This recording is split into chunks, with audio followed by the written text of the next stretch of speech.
anything because it's just sitting on the character select screen. So all I get is a notification in chat that you're requesting it. Oh.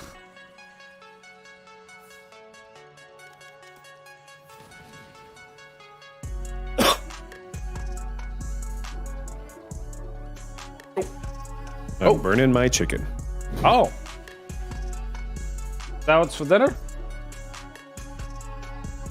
Keep one plate open for me. I don't have time to cook dinner tonight, so.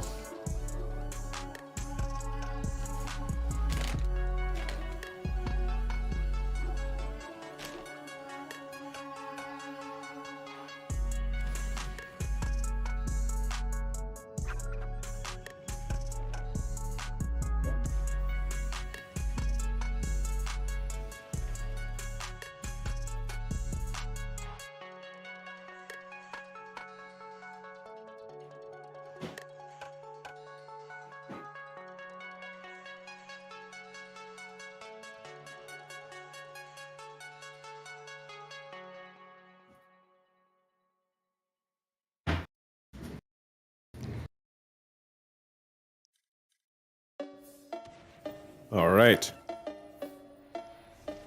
Good news. Party? Chicken is not burned. Bad news.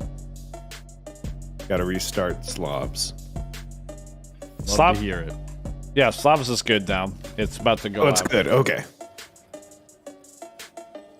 Bad news. Right, Might have to redo the restarting tags. lobby Oh, really?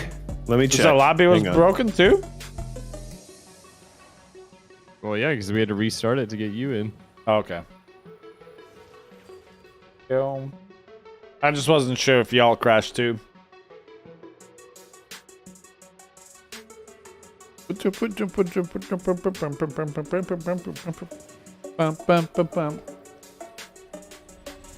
Alright. All right, here we go. Yep. All right. I'm going to go through and redo those tags again. Alright. You think I Wonderful. would learn to copy pasta, but Copy this, pasta that. Alright, we ready? Just waiting on the lobby to start back up because apparently Riot might be going through something. Aren't they didn't they always? just recently have a big update? Yeah, but that always, you know, you have to bear in mind that could also warrant a follow-up update. Oh, yeah. That's true. You know how updates Day go 2, these days. yeah. Got to get that day 2 update. Can never release an update right the first time. Always got to do the hot fix. You know who I'm impressed with as a company for doing it right the first time? Larian Studios with Baldur's Gate 3. Really? Oh, yeah. I mean, they might, I'm sure they had a patch. I think they did have a patch, actually. But as far as like major, you know, broken game issues, none. Absolutely none. It's been fantastic. I remember hearing that someone said this shouldn't be, or that we should ignore that because it's too. It's set in the high of a abide bar to to bar. reach. Yeah, I remember reading Bar that too too. high. Yep. Yeah. They're like, hey, that's how we used to release games, but we don't do that anymore. We're not allowed to do it.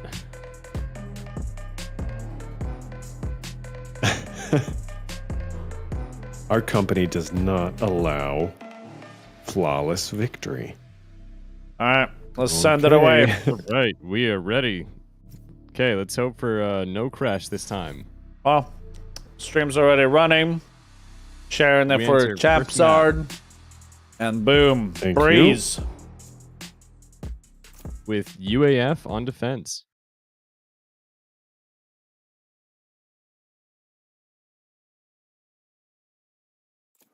Wait, I thought you were UAF attacking.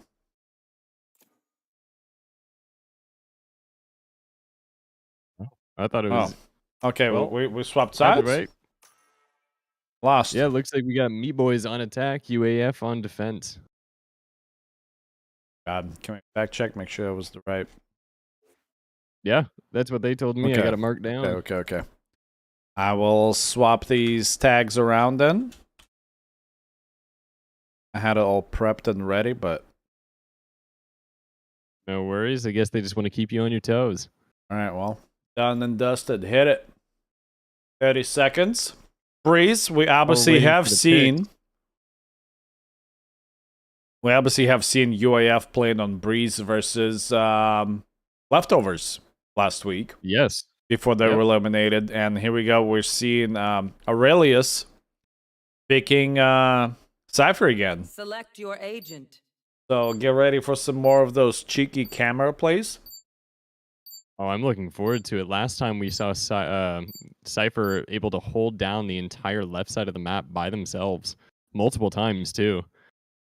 Not only that, absolutely clutching it 2 times, if not 3, just because of those cameras and being able to stall so much time and then denying the plant at the last second. I Huh? just got kicked back to the main menu. Oh gosh, now UAF had a crash. Man, Wow, this is come on, off to a Riot. great start. I'm just gonna blame Riot. Yeah, no, we can blame Riot for everything. I mean, it's true. Yeah. I've been on my computer all day, not a single crash on any we- applications. Do we have a snazzy ad to run while we fix it real quick, or no? I'm so glad you asked. Let me show you a couple.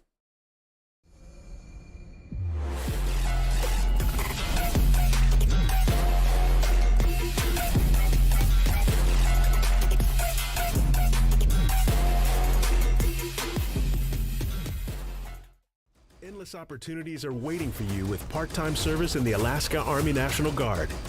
You can help our great state while also working towards your education and career goals. Learn more at nationalguard.com/AK.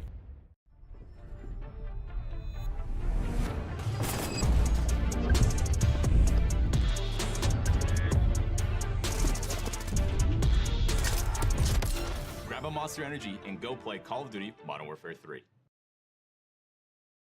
As we're in finals week, right before grand finals weekend.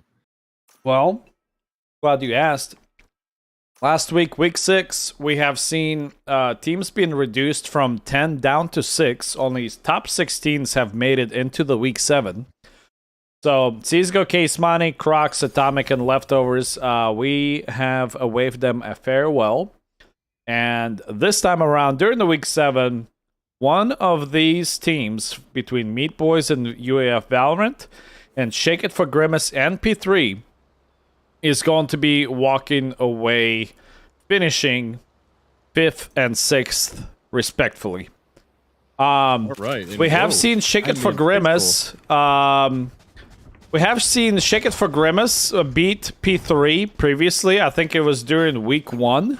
It was actually, I believe, the very first matchup. Actually, it is. It is the very first matchup that we streamed of our season. And Shake It for Grimace secured it with a 2-0. So it's going to be interesting to see if P3 is going to be able to make a comeback. However, this matchup here, UAF versus Meat Boys, we have not seen so far.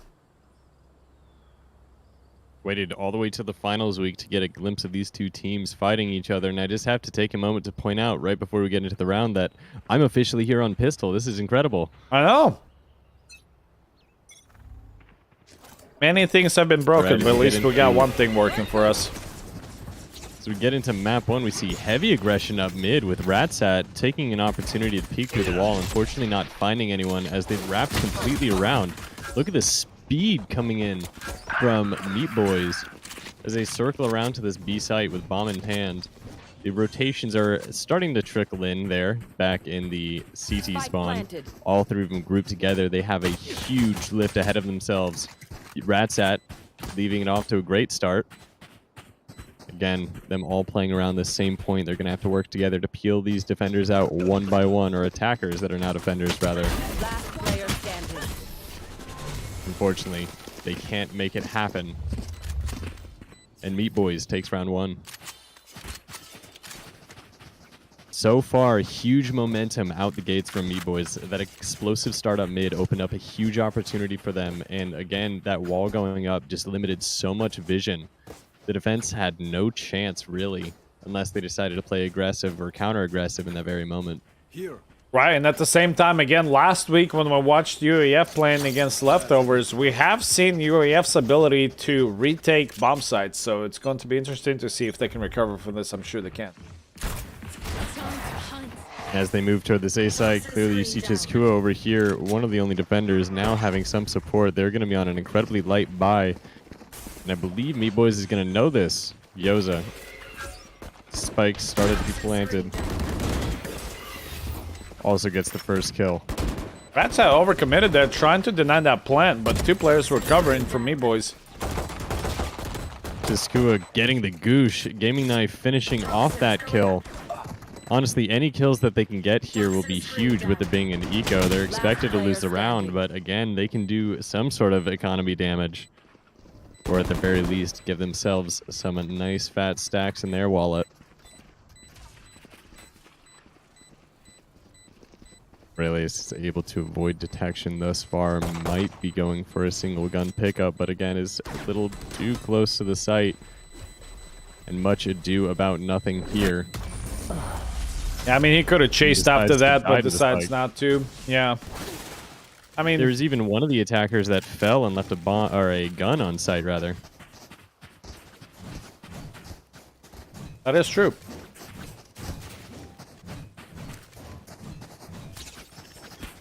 I'm out of here. Now the buys are looking a little bit more even. UAF has a chance in this first gun round to reset the pace and stop Meat Boys from running away with map 1. Into the unknown. Already seeing an immediate presence toward this A site.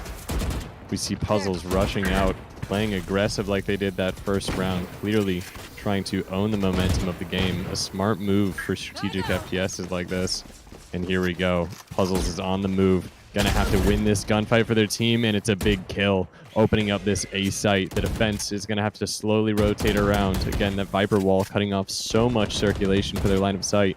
Ratsat picking up a kill of their own, though, whittling down the defenses of the attack. The spike is going down, but they have plenty of time. He denied the now plant left, and it's this time 2-on-3. around, but still going 1 for 1, but the advantage is on the defender's side now.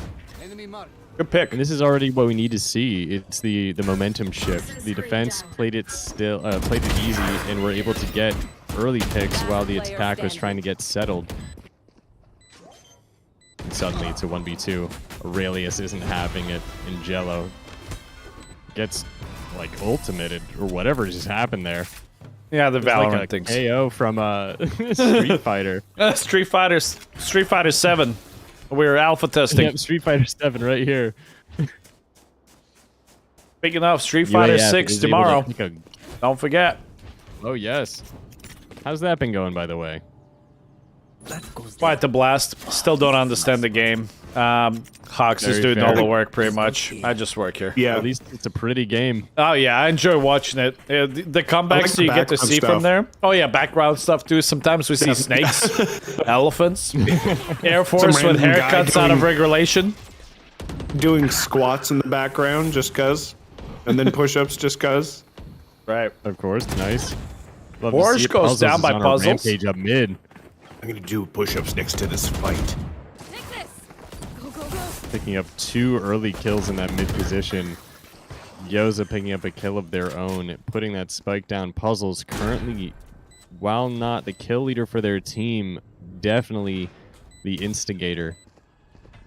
The And opener of Enjoy doors, so already to speak. realizing that this might be a save here. He's on the flank.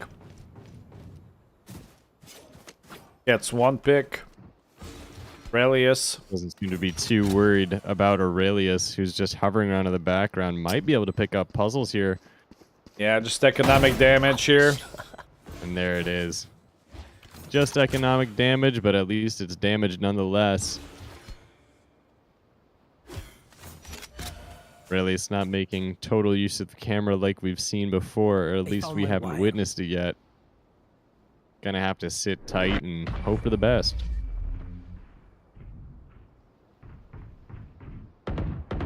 They found my wire.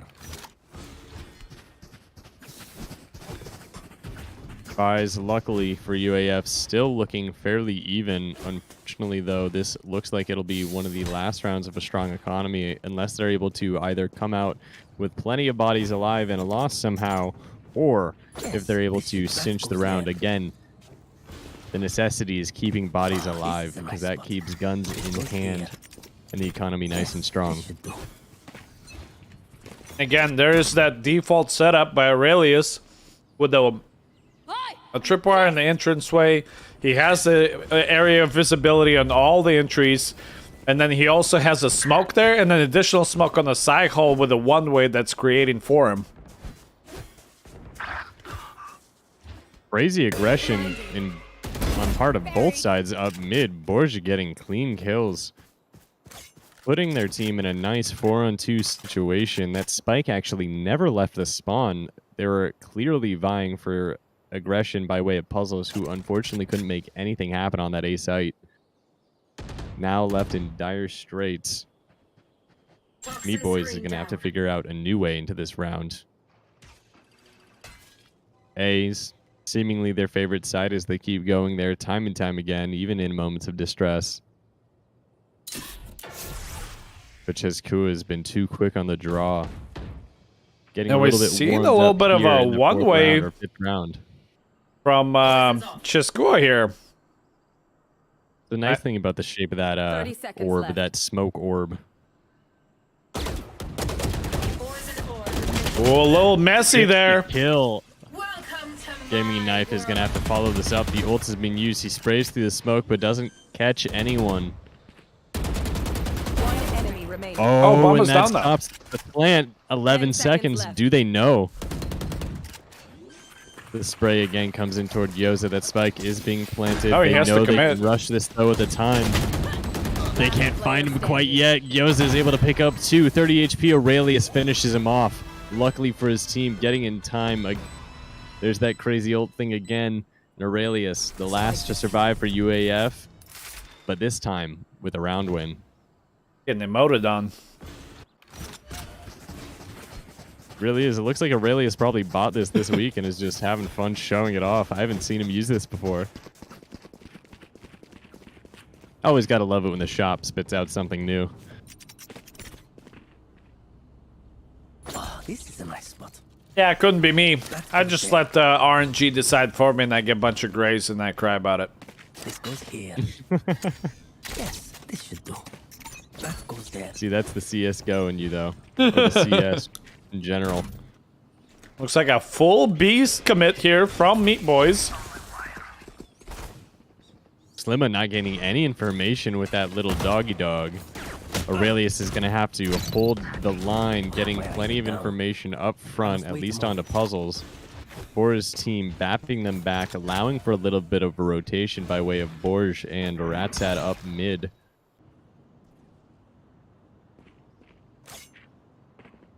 Spike is going to hover around outside of that B.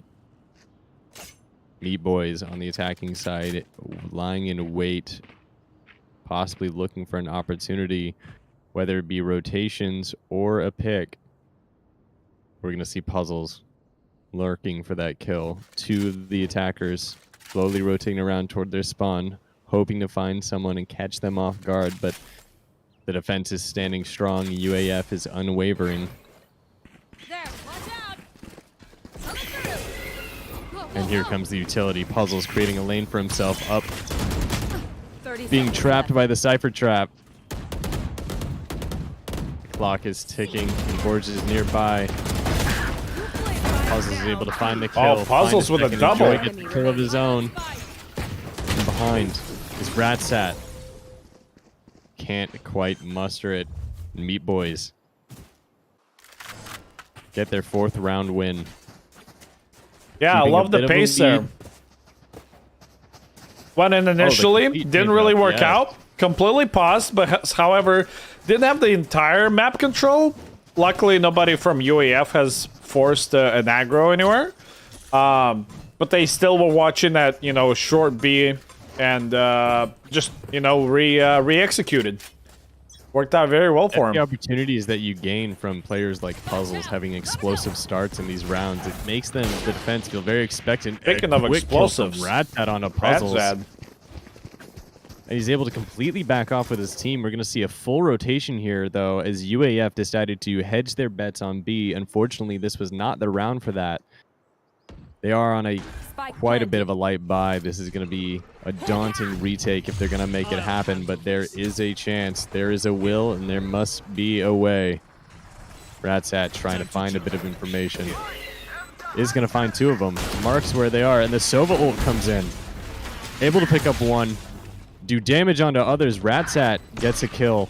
Unfortunately, flanked by Enjoy, coming in with that assault rifle advantage.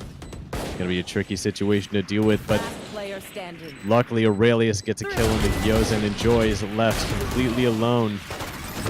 And a thrifty victory for UAF. Yeah, Ratsat with a great play there, utilizing his ult for information, and then he's just probably just calling for his teammate, like, just shoot your ult at me, you'll get 2. Yep. Pinging the ground and just spam my location, because also noteworthy play from Ratsat at the beginning too. He was able to string together 2 amazing plays to cinch that victory, because he was the one with the first pick when they went toward A. He got that initial information and the follow-up information, like you said, with his ult. Love to see it. Puzzles is definitely feeling comfortable up mid, is going to get early information as Ratsat and his crew push up. Ult well spent as a shot from Enjoy rings out. And ring out again it does, taking down Ratsat. Not the ult this time. Isn't able to get the follow-up on a Borgia, as Chizkua is also able to pick up a trade of their own. Puzzles feeling aggressive up mid, is able to take down Borgia finally, leaving the defenders split. But luckily in a 3-on-3, they're going to opt toward B. It's the right call as Cypher sits alone. Aurelius is going to need to make a big play happen. Is able to shoot Puzzles through the utility. And pick up a second clean kill on Slimma. And a third to tie this game up. Aurelius, the Cyphers are holding down B. Seems to be the theme of this map. Lately, at least, especially again, last week, we witnessed a similar thing happen, though bigger plays with cameras, less with guns. Oh, this is a nice spot. Yes, this should do. This goes here. That goes there.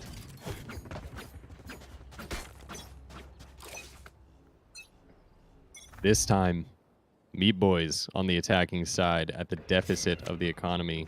On a bit of a light buy as they get pushed now down mid. Enjoying Gyoza with a Marshal and a Sheriff respectively. Hoping for an early kill, but Ratsat isn't going to let it happen. He's going to play his distance just a bit there. Just the right angle for some information to take a nice gunfight. Slimma, though, on the prowl. Looking behind Borgia, not quite looking in the right direction. Ratsat picks up the kill that he was looking for. Pre-fires the angle, but doesn't find anyone. Aurelius is going to have some sound toward B, but it's a bit of a fake as the spike rotates back towards mid. Poison's off. Hoping to potentially bait out the rotation from the defenders, and it looks like it's happening. Hopping over to A site, we see Jello dropping Chizkua, opening up that A site, getting that spike ready for planting Ratsat. The only defender currently here can only vie for information. 30 seconds left. An amazing first kill onto Jello. Slimma following that up, however, keeping in a 2-on-3. One enemy remaining. Clean kills from the UAF. Claiming their first lead in map 1. Good try, idiot. But all things considered, some of them finishing the job over there. Boys. Yeah, we've seen the more and more this league has progressed, we've seen more and more BM from the players. Several body shots and teabags happening, and even emoting as we saw earlier this game.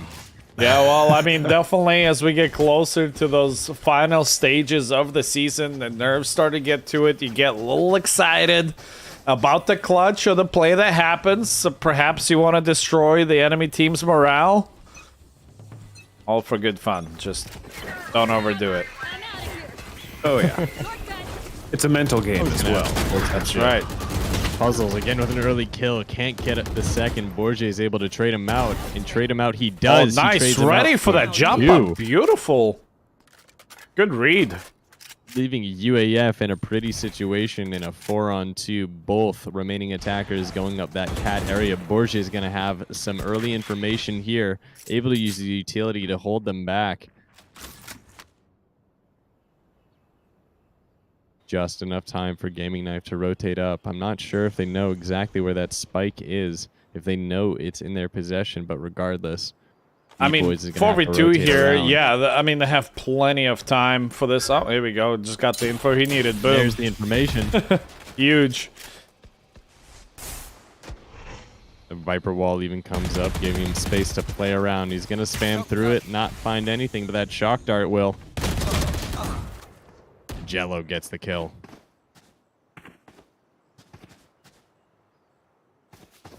There's still a chance. Oh, yeah. 2v3. Very much doable Up here. that second kill onto Borge, or even if they're able to catch someone out on A.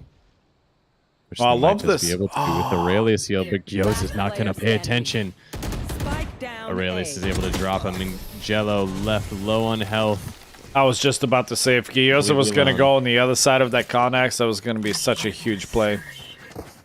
It's one of those split decision moments because we saw him make the decision to instead go toward the general site to find a pick, and unfortunately, he just never saw Aurelius peek. He might have just realized that the time was kind of running out as well.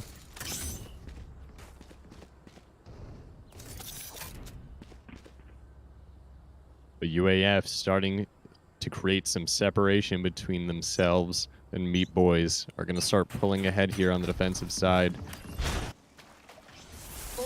More early aggression. That seems to be what works for Meat Boys, so they're going to lean into it, and Puzzles is going to come out strong. Gaming Knife is going to get the first kill of the round. Jello and Enjoy to follow suit. Yeah, Chisco just got caught a little bit off of utility there, not able to kind of recover afterwards. Just gets caught with two players pushing them at the same time. Not able to land his shot, and now it's 3v4 retake, so it's not a bad situation here. Very much doable. Here comes another ult once again from Ratsack, going to get a bunch of intel, bunch of information for his teammate, Last player standing. but does get traded out. It's all up to Arius. Aurelius here, obviously a very talented player, still has the potential, but time is ticking down. Going to Ratsack try and and that get a information. exit kills here. No problem. Yeah, Is no able to do time. this game. Yeah, Fun. he's just second baiting kill. them out. The kills this game are actually so crisp. Last round before the switch. Seems like headshots galore, but again, Ratsat with that information round after round is able to make such great use of that ultimate. In games like this, information is actually sometimes more than half the battle.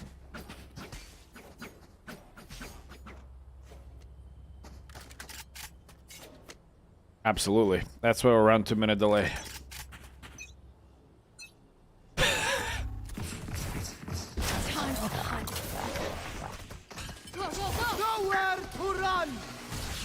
Sova ult coming in, trying to soften the defenses on the safe side. It is going to work a little bit as Puzzles and the gang are able to make it. Spike being planted. Both teams full on players except Slimma has something to say about it. Ratsat responds as well. One enemy remaining. And UAF just collapses on this attack. Enjoy, the only one left alive, is having to completely back off, actually. They get flashed and taken down by Borge. Both Yeah. teams were full-on players, but only one from UAF dropped, and they sustain their distance on the leaderboard. Yeah, Chisco has kind of got ran over last round. Got caught off guard by timing. This round just played it so perfectly, bought so much time for his team. And they only ended up losing one player on that retake. Very impressive work. And there we go. Yeah, UAF Second clearly half finding now. themselves. It'll be interesting to see how this changes anything up, especially again with Puzzles, that aggressive player. Having the ability to stomp the other way down mid, we'll see if he does it or chooses to play a little bit more reserved. Regardless, UAF is stacking up toward this cat position. We have See what they quite a plan to few do. Meat Boy fans in chat. Any UAF Valorant fans? Enemy tag.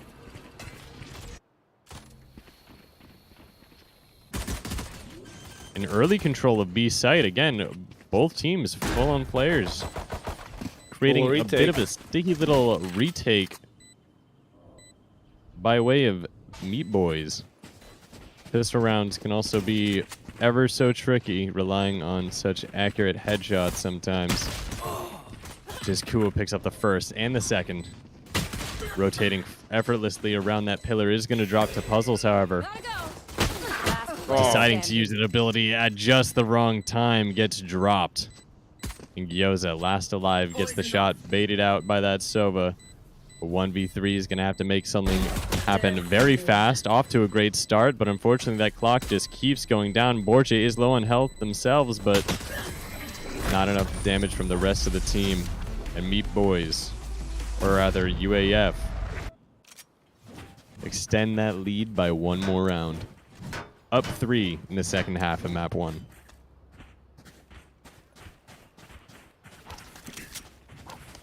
I'm out of here. Oh, you were right. It was UAF. I had myself at first anyway. You debated yourself. I debated myself and probably by proxy you.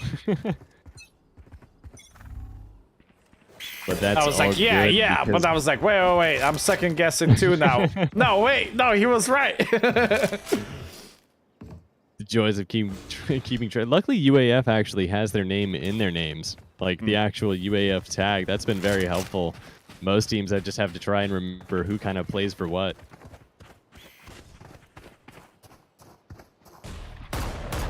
Speaking of UAF, they have the advantage this round, having a better economy. Guardians, Vandals in hand. Or Guardian, Vandals, Bulldog, and Marshall to be specific. Into a play of pistols. There's that Guardian tapping down Enjoy. Ratsat looking to claim the life of Gyoza as well. But that's going to be for Aurelius. And Borge picked up a kill somewhere. Toward where? I don't even know where that happened. But there is already a flank coming around by way of Spike Jello, who planted. gets an early dink onto Ratsat. Luckily, you can see him able to completely dip out of there, negating huge. everything. Borge trading, and Jello responding as well. Oh, that was Left close. here with nothing but a pistol. It's going to be a little difficult. Well, almost Rat takes the sack. second one Doesn't down care. just with a pistol, with a classic. Good shooting. Yeah, honestly, really nice taps. Just imagine that's any gun other than the classic. That actually would have claimed the lives, claimed the kills. And we are going to see a more balanced buy from both teams this round, creating one of the first gun rounds of this map, or of this half. The deficit in UAF's advantage, that 4-round lead, seemingly starting to sit comfortable as we've gotten into the second half. Feeling out their opportunities on Cat, we do see aggression from Meat Boys on the defensive side. Puzzles slinking up in mid, wanting to wait for those sound cues. You hear one. It's going to make the call of either mid or A. We see the attack stomping toward that A site. Slim is going to be left alone. Going to have to make something huge happen here for the team. Has the opportunity with that nice flash. Second flash as well. Oh, yeah, And great there's the crossfire kill. too. One player sitting up mid looking to challenge two. One in Puzzles. Potentially. No, he gets the first kill on a Puzzles, but does he know that Enjoy is just around the corner? The rotation is able to happen for that spike, potentially trying to throw this defense off. They're going to need any leverage they can to get back into the round, especially with being down a man. That spike is going to find its way up mid.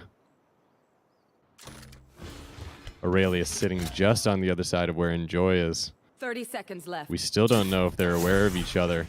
There's going to be some semblance now, especially with those footsteps, and Enjoy is able to push up right behind them. He might be able to catch all 3 of them off guard, takes 2 of them, and claims the 3rd.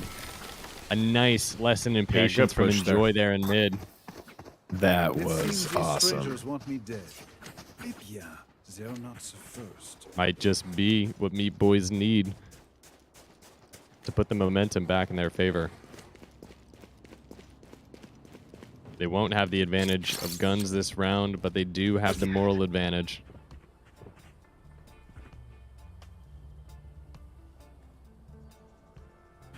Taking a moment to look at the scoreboard here. Ratsat, the kill leader for this lobby, sitting on 17 and 11. Just 3 away from dropping a 20 bomb already in map 1. 4 rounds away from the actual victory. Blinded. And more. If Meat Boys has anything to say about it. Ratsat getting a nice spray on a Slimma through the smoke. Pay attention to that mini-map there as you see the separation happening from both teams. Ooh, Aurelius falling in mid. Yeah, that was their mid lurk. And Puzzles picks up on another on a Borge. Okay, I'm not And sure another what's going on here with the UEF, but they're basically just stuck here. Like, there's no aggression, there's no peaks and traits together. They're just kind of like stuck Not at behind all. it. Yeah.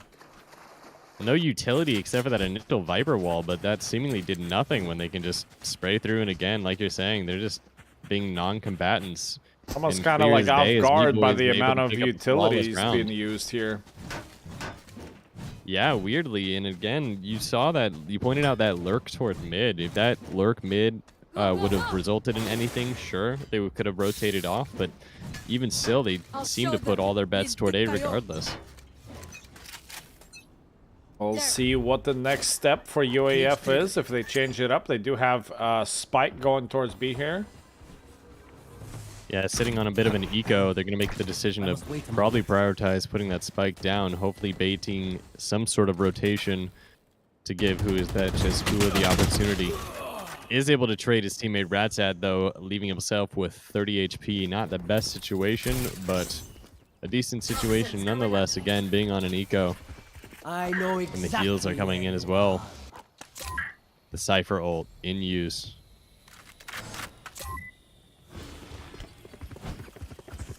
Well, they know 2 players are there.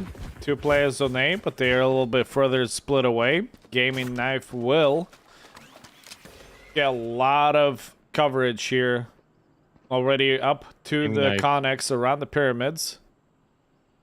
If he can get an easy kill here, that's No, going to he be nice cannot. for his team, but unfortunately can't. He was low on health anyway. I didn't realize how low he was. Time to hunt.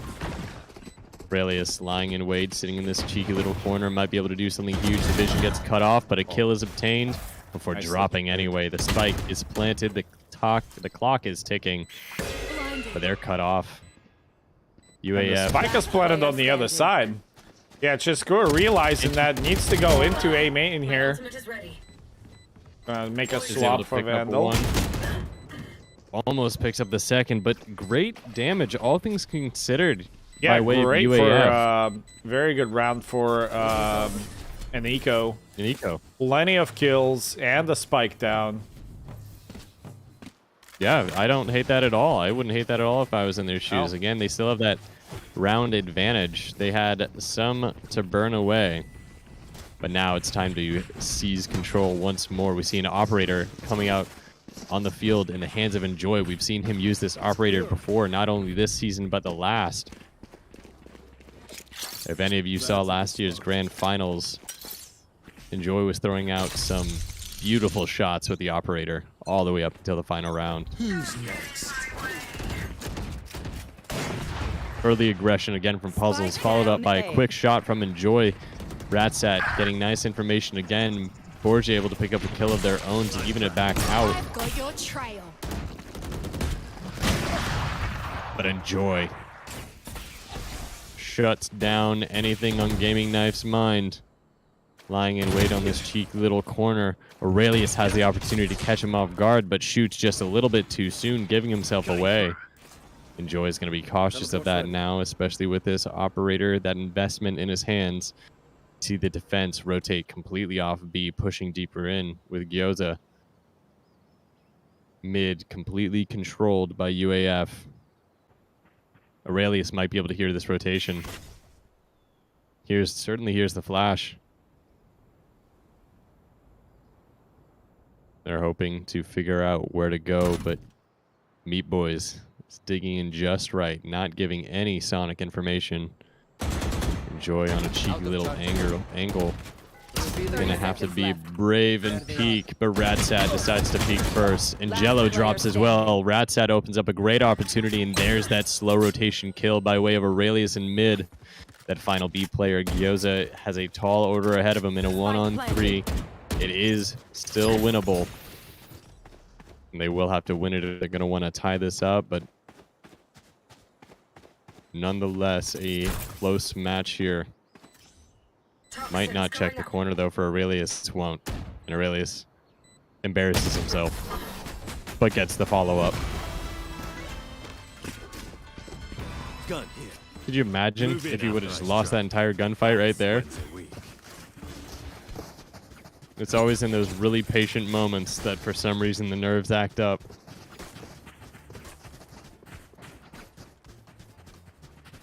It's just like Eminem said in 8 Mile. Mom spaghetti. Yes, that's what I was getting at. Good.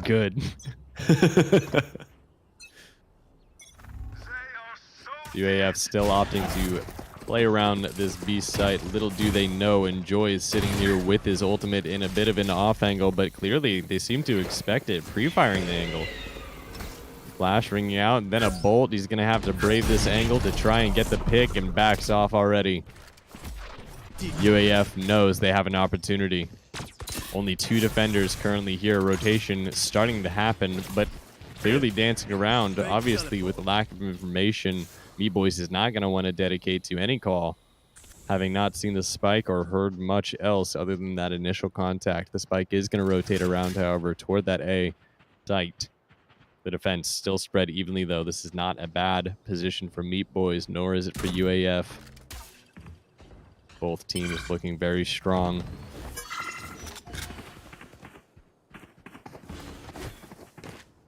Slimma and Puzzles gonna have to hold off this initial push as that rotation comes in. Puzzles starts to shoot up the enemy team, but can't quite make anything happen except for onto Ratsat, and the spike is already down. And a flawless round out of nowhere for Meat Boys. Sticking it to UAF, who was controlling this match in the first half. Yeah, well, again, we have seen UAF playing very well on the defensive side, especially with Aurelius's camera plays and all the traps that he's been using.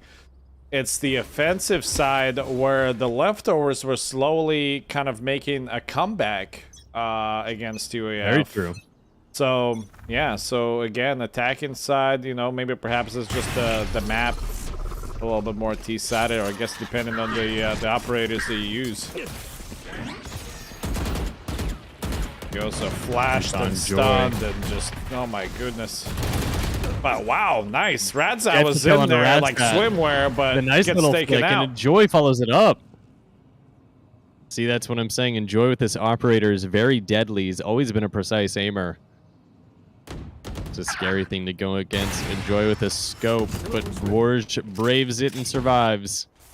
That spike is sitting in mid. Unfortunately, Jello is able to pick up the kill onto Aurelius, still leaving that spike in a bit of a sticky situation. This 2-on-2 with also a health deficit.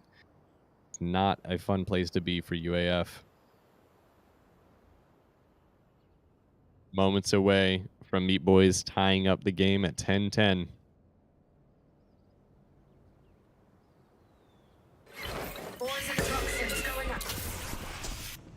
Oh, they decide to push through this. And the spike is dropped. Down, B. Yeah, always risky to be pushing through the smokes, but Borge with a nice pick on Enjoy. Gyoza, surely his teammates are going to be rotating in now. Poison's off. Buys a Low little bit of health. time. 10 seconds left. Has that spike in his sights. And They Gio's know what already they need looking to for do. that operator to save. Yep, there it is. 10-10. Chat. MTA Gaming. We have the meat. We're getting a copyright strike for that, right? Not even close. All right, cool. Sweats. As long as you Meat sweats. say sweats after. Just Yeah. follow it up. They Yep. have the meat, Just add that little boys. tag at the very end. Sweats into 21st round. Go meat. Go Sweats. meat. Go meat.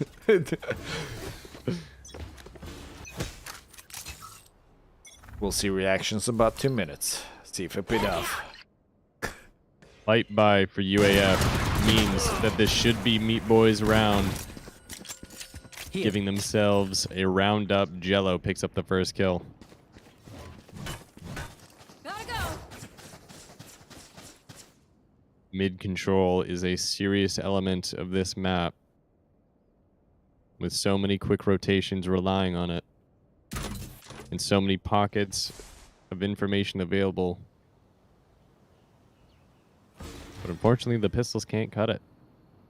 Wouldn't expect them to anyway. Screen down. The spike's going to make its way toward B. It seems to be their best shot. Oh, I was gonna say, where's that alt XA? Looks like we got an alt pick on A with a pyramid.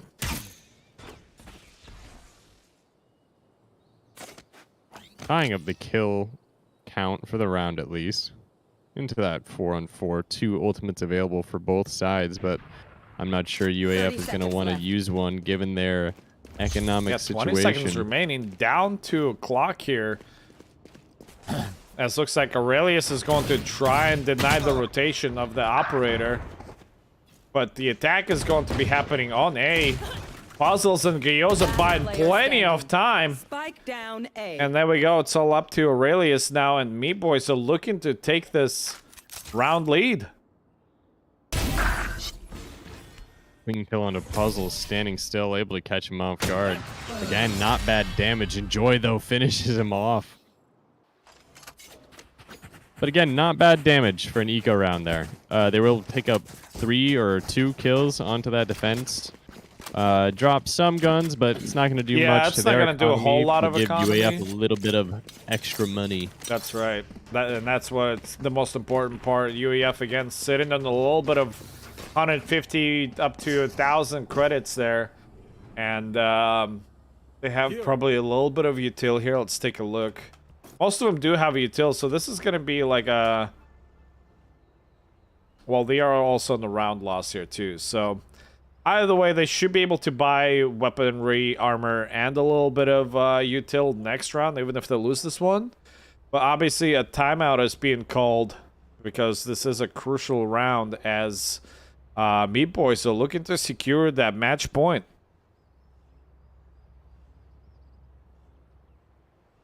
Yeah, and Meat Boys, their economy looking nice and tight as Gyoza sits on a bank of 6,000. Might be able to buy and join another operator if he goes down with it this round.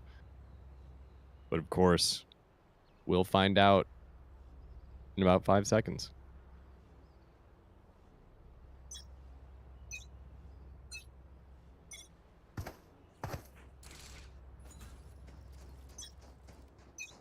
Enjoy setting up his retreat from an early peak. Might be able to find this kill on a Borgia if he's lucky. Doesn't, as Borgia is able to trade him out immediately. Or not even trade him, but just take him out. I know exactly where you are. Jello, holding fast, Spike down. is able to mid. take down Yeah, 2 of the big two attackers. picks.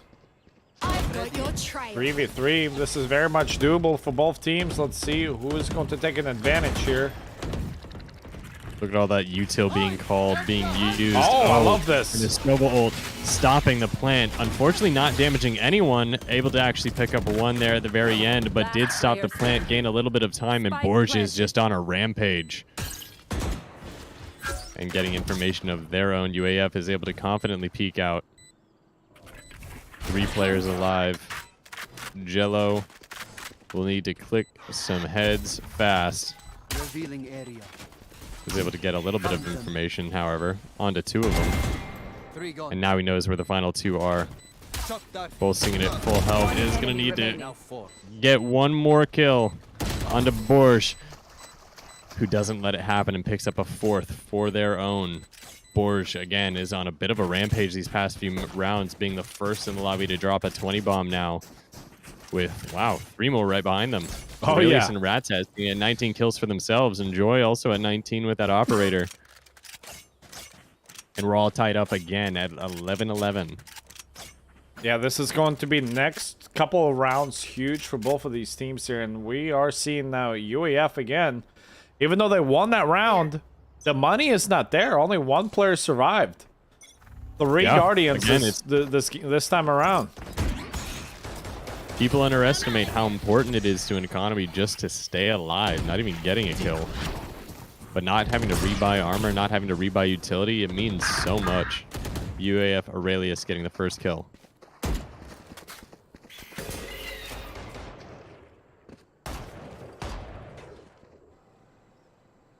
Shots ringing out mid, but they're nothing but warnings. Enjoy. Seeming to have an attack mounting and to knock on his door. Meat Boys, a hope. There's the flash. Oh, that looked like a Missed the shooter shot at landed, but Aurelius. no, Aurelius with a beautiful pick. Right here. Yeah, it looked like it should have hit for me as well, to be completely honest, but sometimes those Spike planted. internet gods Looks are can not on be your deceiving. side. What you see is what you get. What we call a WYSIWYG. Spike planted. Puzzles looking to make something happen, but Aurelius shuts it down. Slimma, the last alive, sits on site, and a flawless round for UAF, putting themselves in a match point. Match point. Yeah, and the money is not there for Meat Boys. This is going to be a scrappy buy. And Notice the sudden emergence of the Guardians, too. That was interesting by way of UAF. They were able to, I think, get 3 Guardians into that round. And it worked for them. I mean, they're a little bit cheaper than Vandals, but yeah, the first shot accuracy is still really, really good. Great damage too, and the 1-tap kill with a headshot. So And that's I all like it that comes down one. to sometimes, just clicking those heads. a lot of times. Who's next? All right, well, here we go. A full push. Rats out with the ult, looking for that info play once again. Yeah. Able to get great information and beat that defense back. And that just allowed Not UEF able to to do scale much. so much into the site. And that gets them there's 2 the quick openers. kill from Chiskua holding down mid. Aurelius following up as well. And Joy is going to be rotating up through mid. Chiskua should be able to hear this, and he will. Oh, And he that's... whips the kill, and Joy is able to pick him up. I hope that does not The clock's cost them ticking. this overtime. Meat Boys is still, though, in a 2-on-3. standing. Make that a 1-on-3. Knock that out, though. But Enjoy, don't count him out just yet. Utility comes in, but he's still looking confident. That time's final running picker out. is going. He does not have time, and UAF pick up map 1. Attackers win. Well, well, well. What a match we have this evening.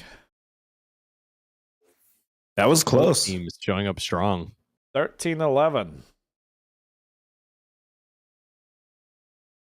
There's the scoreboard for you all. 23 on Borj, 23 on Aurelius. Ratzat with a 20, Enjoy with a 21, and everyone fairly close behind them. And quite the showing, but UAF, what it looked like a promising first map for Meat Boys, UAF was able to claw it back. And 13-11. Map 1 going in their favor. We're going to take a quick little break before we jump into the match 2. Don't go anywhere.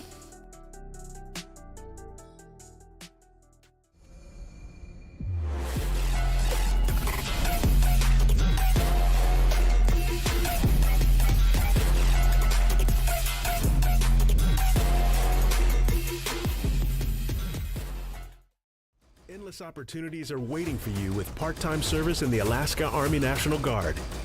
You can help our great state while also working towards your education and career goals. Learn more at nationalguard.com/AK.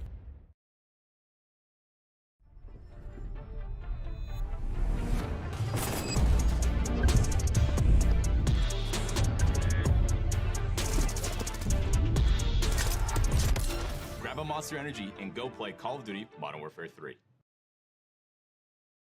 Okay. Yeah. All right, well- I'm saying we don't have to do as many if you don't want. Oh, we can do as many as you want. Somebody say sponsors? Yeah, that's right. I had to hydrate because I get so excited about sponsors. Oh. Well, dude, tell me more. Um, Which one excited you so much that you had to go and hydrate? Well, MSI, for one, being a platinum sponsor. I know that's not where we left off, but that's the one that it made me thirsty, Alex. So They do make they me are- thirsty. I was drooling. If you were there with me at PAX West, I had to just beg on my knees for the MSI rep to pull out the Mercedes co-branded Stealth 16 laptop so I could touch it. And as soon as I touched it, and I realized how light it was and all the power that it's packing, I was like, I need this. And you know what happened? You got it. No. Well, I got thirsty. Oh. And then I got some water, and then I had a wonderful gentleman order it for me with my money. It hurts less when you do it that way. Just to put it the concept, me and Chappie were at PAX West. We were in line for the Nintendo experience, and I had the laptop in my cart from Best Buy, and I had Mr. Chapazard press the order button because I couldn't do it, but I'm glad I did. I found it really easy to press, considering it was not connected to my finances. That's right. But they also have the future laptop that I want, so I'm excited for that. But for those of you that don't know, and I'd be surprised if you don't know, they are a global tech company for their high-performance gaming hardware, laptops, and electronics. MSI specializes in gaming laptops, desktops, motherboards, graphics cards, monitors, peripherals, you name it. Their gaming-focused products make them popular in our gaming community. MSI has also has some awesome what they call the MSI Student Program that provides student discounts for scholastic support. So whether students are listening to lectures or winning games, MSI has them covered with exclusive discounts on select products. So definitely check that out. Do we have that exclamation point MSI? Yeah, we do. Yes, we do. Yeah. There it is. Look at that. Click the link. Click the link. Do it. Do it.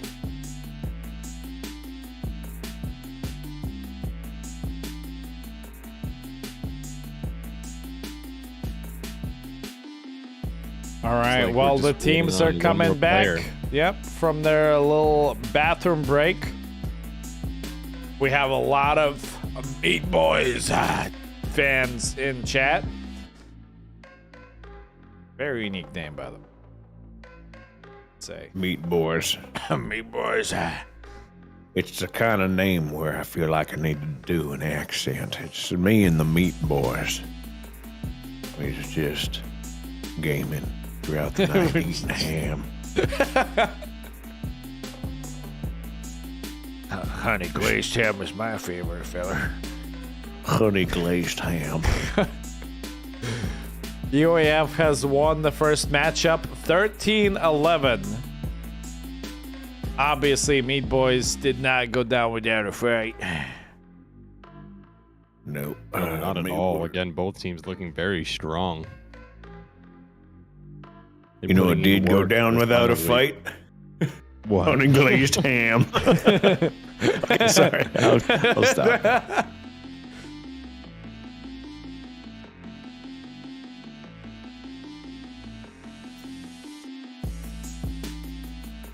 All right, looks like we're getting ready checks in chat.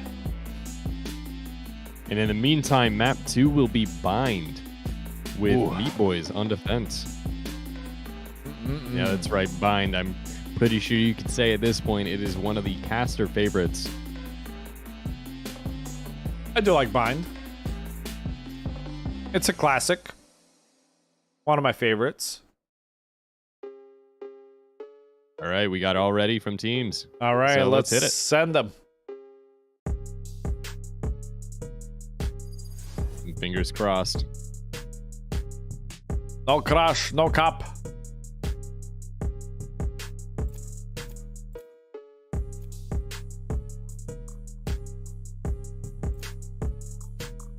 All right, this is one of those maps where you're going to see very familiar hero picks. If you take a look over at Enjoy and Aurelius, that Raze always seems to come out in Bind.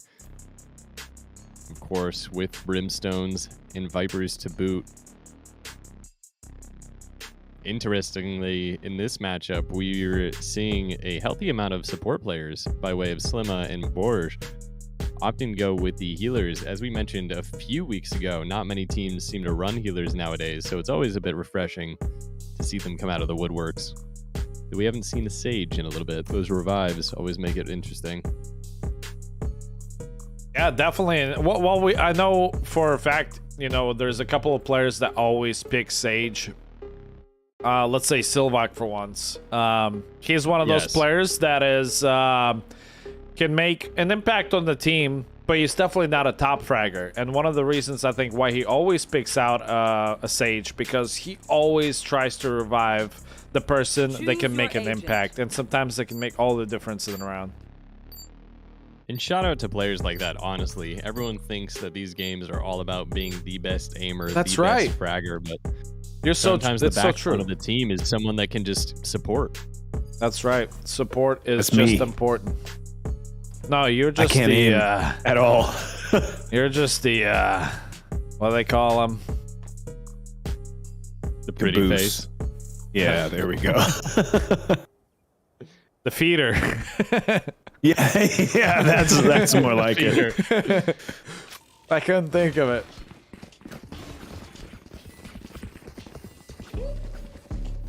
All right, well, here we go. We're jumping right in. Are you in with us this time again? During the Pistolia round? No, I'm actually still on the. All right, well, enjoy that one, champ. I'll take will. it from here. All right, well, here we go. UAF on the attacking side. Meat Boys. Let's see it in chat for them. I know there's a strong showing. Any UAF Valorant fans in chat? Hello? Kind of quiet there today. Meat Boys are showing up in numbers this evening. But yeah, UAF looking for this attacking side. Looks like a little bit of a default. A couple of players, one towards middle, one towards hookah, but we do have a big presence here towards long B. Wow, Enjoy just barely gets away from there. Does get stunned again. There is a full entry coming through by hookah, but Astralis is fully smoked out by this Viper wall, and now the more smokes are coming into hookah here. Ratzad looks like a UAF is looking for a full reset to re-engage with Chiskua here, lurking through the middle, but will regroup with the team through hookahs. Enjoy got healed a little bit, so back to 100 HP. Good to see here.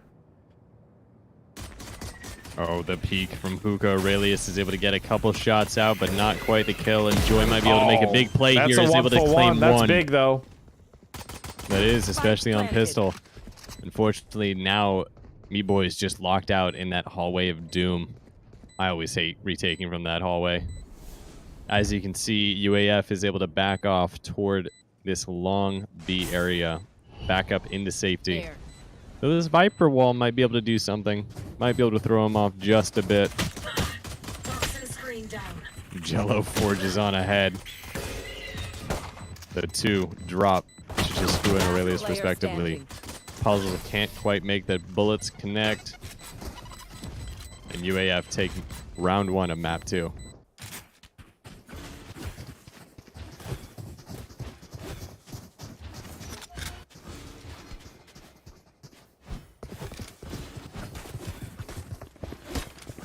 From that pistol round, though, you can already see that both teams clearly respect one another. There wasn't quite a rush from either side, and when there was a little bit of a holdup, they both slowed down completely. Yes, there was that Viper wall, but also notice the team UAF chose to not rotate off using that portal that would spit them right on the outside of A showers. Now choosing to keep their aggression toward B, they charge on up long as Aurelius clears up mid through hookah. The weapon advantage is going to give them the confidence they need, but that Viper wall cuts off line of sight from both areas of the site. Ratsat pushes in, however. I think Enjoy is looking to deny a plant here, but finds himself inside the Connex with Ratsat. Not the best position to be in. Unfortunately, not up to them, however. That's right. They just got straight up collapsed on by the attack. Yeah, well, full eco here, it's slightly expected, so if I was Meat Boys, I would not be sweating out all that meat just yet. No, just go for those little kills here and there. Oh, the lineup almost good by possible. Gyoza. Almost gets a pick through the smoke there. Flawless. And Flawless the round. flawless setup there. So let's see here. The buys should be coming through this time around with Vandals. Here we go. Let's see if UAF decides to upgrade those Spectres and Bulldogs. Luckily, the Bulldog they don't need to actually worry about, but the Spectre might be a little bit of a gamble. That's Especially right. again now that Meat Boys on defense is able to buy up into rifles. I almost would though want to opting out of see head it armor. given. Actually, on Ratsat, it should be fine because he can kind of like port in to close the gap. I would almost want to see like Aurelius picking one up as well because he can use his satchel to close his distance also. I would send those SMGs in early and just try to cause chaos onto a site there. But looks like the plays are happening. They're again. taking it a little more slower as we planned. And bear in mind, there are 4 players on the defensive side that don't have head armor. Those SMGs can do massive things if the bullets connect with the head. They'll be able to rip them down before they know what's what. And Gyoza might be able to catch Gaming Knife out, but Gaming Knife, with 6th Sense, expects Right it. here. And he knows that Aurelius sits just on the other side. This is awkward. As an attack mounts toward the B side, Aurelius cleans up the kill. Gaming Knife pushes onto B. The spike, not quite yet in tow, isn't able to pick up the kill on Huge, Puzzles, though. who trades him out immediately. And who is that? Up in hookah, no one there, dead. As Chizkua left with the spike, hoping Aurelius can make something happen, and something does start to happen. The Razor comes out, but gets dropped by Slim immediately. The rotation did come in from Chizkua, leaving him currently in a one-on-one, but does he know it? Probably not. Playing a little bit too slow, letting that defense catch up, and Joy is going to get a nice little angle up in heaven. Gonna stop down any chance of Chizkua getting beyond Slimma, but Slimma doesn't care and decides to hold the side anyway.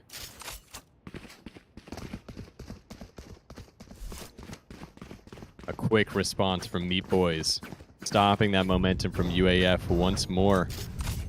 They get 2 rounds ahead and immediately get reminded that Meat Boys are also still in this game, very much equals in this competition. Make some noise for the Meat Boys. In chat. Please. Do it. Do it. Bomb Buddy is gonna give Gaming Knife a little bit of a spook and the information to enjoy.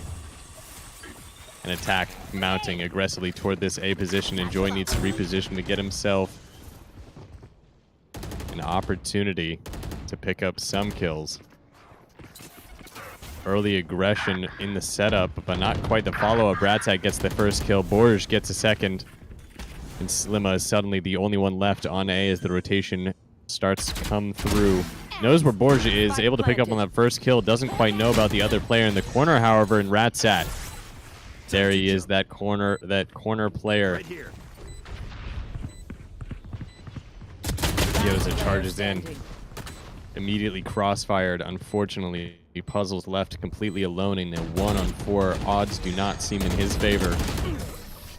And Ratsat picks up a third. Ratsat's been a heavy hitter so far these 2 games. clearly starting strong, but look at Aurelius there, 7-1. Clearly feeling very confident and comfortable in map 2. Last map, I believe, was Meat Boy's pick, actually. So this would fall in the hands of UAF and maybe their coach down there. Shade has cooked up some nice little plays in their playbook. Again, as we mentioned last week, UAF is one of the only teams to actually have a coach. Gaming Knife picking up 3. Slimma picking up 2 for themselves. Able to pick up damage onto Aurelius as well. But look at that rotation coming in from Ratsat. And the attackers are able to collapse all the way around Meat Boys without them knowing quite what's happening. UAF starting to run away with the first half of map 2. Again, Ratsat, Aurelius, Gaming Knife, all feeling comfortable. Slimma doing big damage toward A, but Gyoza and Jello currently left with a fat goose egg. That 0-5 is not what you want to see in this situation. Hopefully they can turn it around soon for their team. Oh, we're starting to get some cheers for UAF in chat. Hey, first one, but hopefully that's the first not one last. tonight, yeah. Time to jump. There we go. Could at least show some love to UAF's coach, Shade. I believe an Immortal player last time I checked, and Slimma, an early kill on a Ratsat, immediately traded out by Borj. A very aggressive player in his own right. Flank by Puzzles and Enjoy here, though. Could be catching it, but Gaming Huge Knife looks like potential. it's reading this. Gaming Knife seems to have a sixth sense, but unfortunately doesn't matter as his health gets sapped away. Kind of trapped in that little corridor, waiting for something to happen. The rotation starts to come around the far back side. The attack mounts in the showers. Gyoza hears it happening. Feels the utility being used. Aurelius, though, still on that flank. Might be able to catch out Jello. Might be able to catch out anyone. Is going to rotate through completely. Unbeknownst to them. With 2 flankers still sitting behind them. Gyoza picking up 1. Aurelius immediately trading it out. Here comes that rotation on that backside into showers. Borj is able to turn on to Enjoy. I don't know how he was able to get away from that. To catch that, but Spike planted. Unfortunately, yeah, Enjoy just missed the shot. Had to reload or swap off the weapon. Gave Borj just enough time to snap around and find the headshot.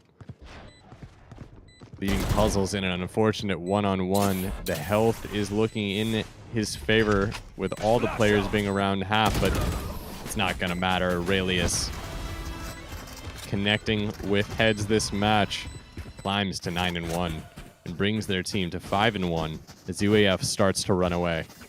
Yeah, they're seeming a little bit more fired up, more aggressive than they were in the last match, aren't they? They are, in a big way, and I love to see it because, again, we watched them play last week, and it took both teams a little bit to get started. UAF is wanting to rewrite history here, showing crazy aggressive in map 2, their map pick, and it's showing. Meat Boys left on a light buy, a bit of an eco situation, gonna play closer up in hookah. oh, nice little crossfire. I like this setup. Oh, but Drake Oh, gets that over his grenade is position, though. Tickle him down. Still, though, they should take this fight here if they want an advantage. There we go. There's a nice pick by There's a Enjoy. nice kill. Immediately, though, Ratsat looks into hookah to try and follow up a bit. Puzzles continues pushing out toward mid, and they drop. Did a great job covering him because Ratsat was about to lose his life there. Spike officially planted and 2 defenders remaining. Honestly, not much they can do, especially with that Stinger and Sheriff in hand. They are in for a tall order, and Jello starts it off with a bang. Last player standing. Fortunately, can't follow it up. And UAF extend the gap by 1 more round. Ratsat carrying around the shorty.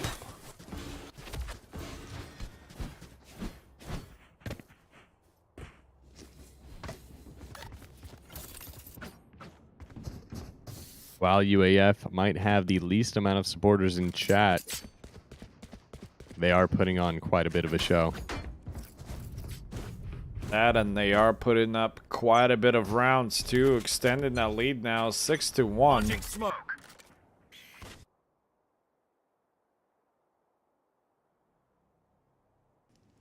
Slow round here from both teams. Yeah, both teams feeling out the competition. Enjoys wanting to get some early information with this cheeky little shoulder peek. It might come true. That spike is just around the corner. It's the right read, but the timing isn't on his side. Right here. Just as he backs up, Yoza is going to hear those footsteps. Flash comes in. And so do the kills. Yoza.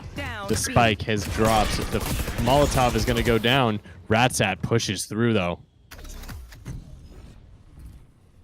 Disappears off to the other side of the site, playing the not man advantage, but looking to potentially get a man advantage. Aurelius sneaking up in hookah. Might be able to catch these two defenders off guard, but that portal is going to draw some attention. Ratsat, though, again, using this for great information, is able to completely call out the team's location, rotate around, and he drop drops the spike, yeah. I mean, it's a great ult to pick that spike up, but a great read by Meat Boys, and now they just have it on lock. Let's see if they can keep it on lock, as Chiskua has something to say about that. The skies are lit up by Gyoza, however, bring him into a one-on-one. Aurelius has to step up here, does have that grenade in hand. The time is on his side, and Aurelius continues UAF's winning streak. Was it really 4 seconds left in that? I mean, he could have backed out. Yeah, that was a back and forth. It came down to the last second, the last kill. Very avoidable from both teams, however. We see Ratsat picking up the bomb, bringing it to the other side, immediately losing it. 3 defenders able to sit on it in showers, create what I thought was going to be a fortified stance, but unfortunately not. The UAF is able to walk away with the victory. Again, putting Meat Boys in a bit of an economic detriment. Only submachine guns and a single Vandal to show for their name. Right here. And the push comes in to Hookah.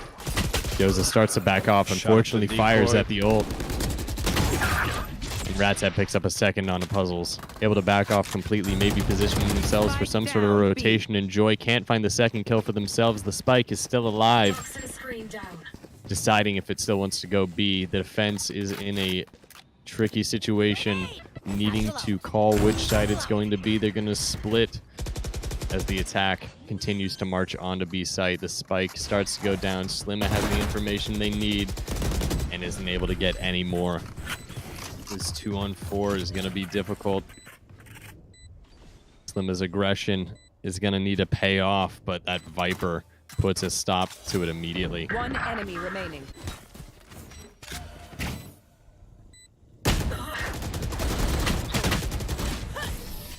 And Chiskua picks up the final 2 kills. UAF continue their march toward victory. Now a 9-round deficit. And what is that? A 6-round win streak for UAF. Aurelius now 12-2. Followed closely behind by Ratsat and Chiskua on 9 kills of their own.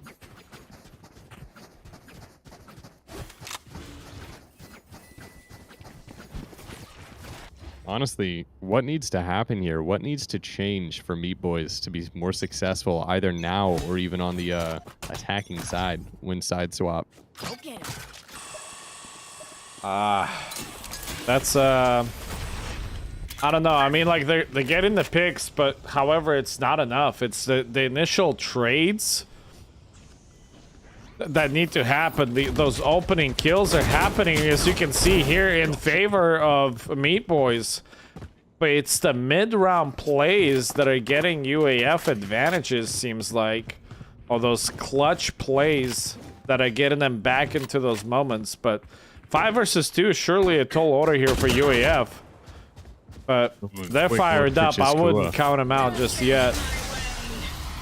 That Viper ult Look is going at to give them that. the opportunity they need and enjoy This drops. Kua is Again, just- we've already seen Yoza lose health.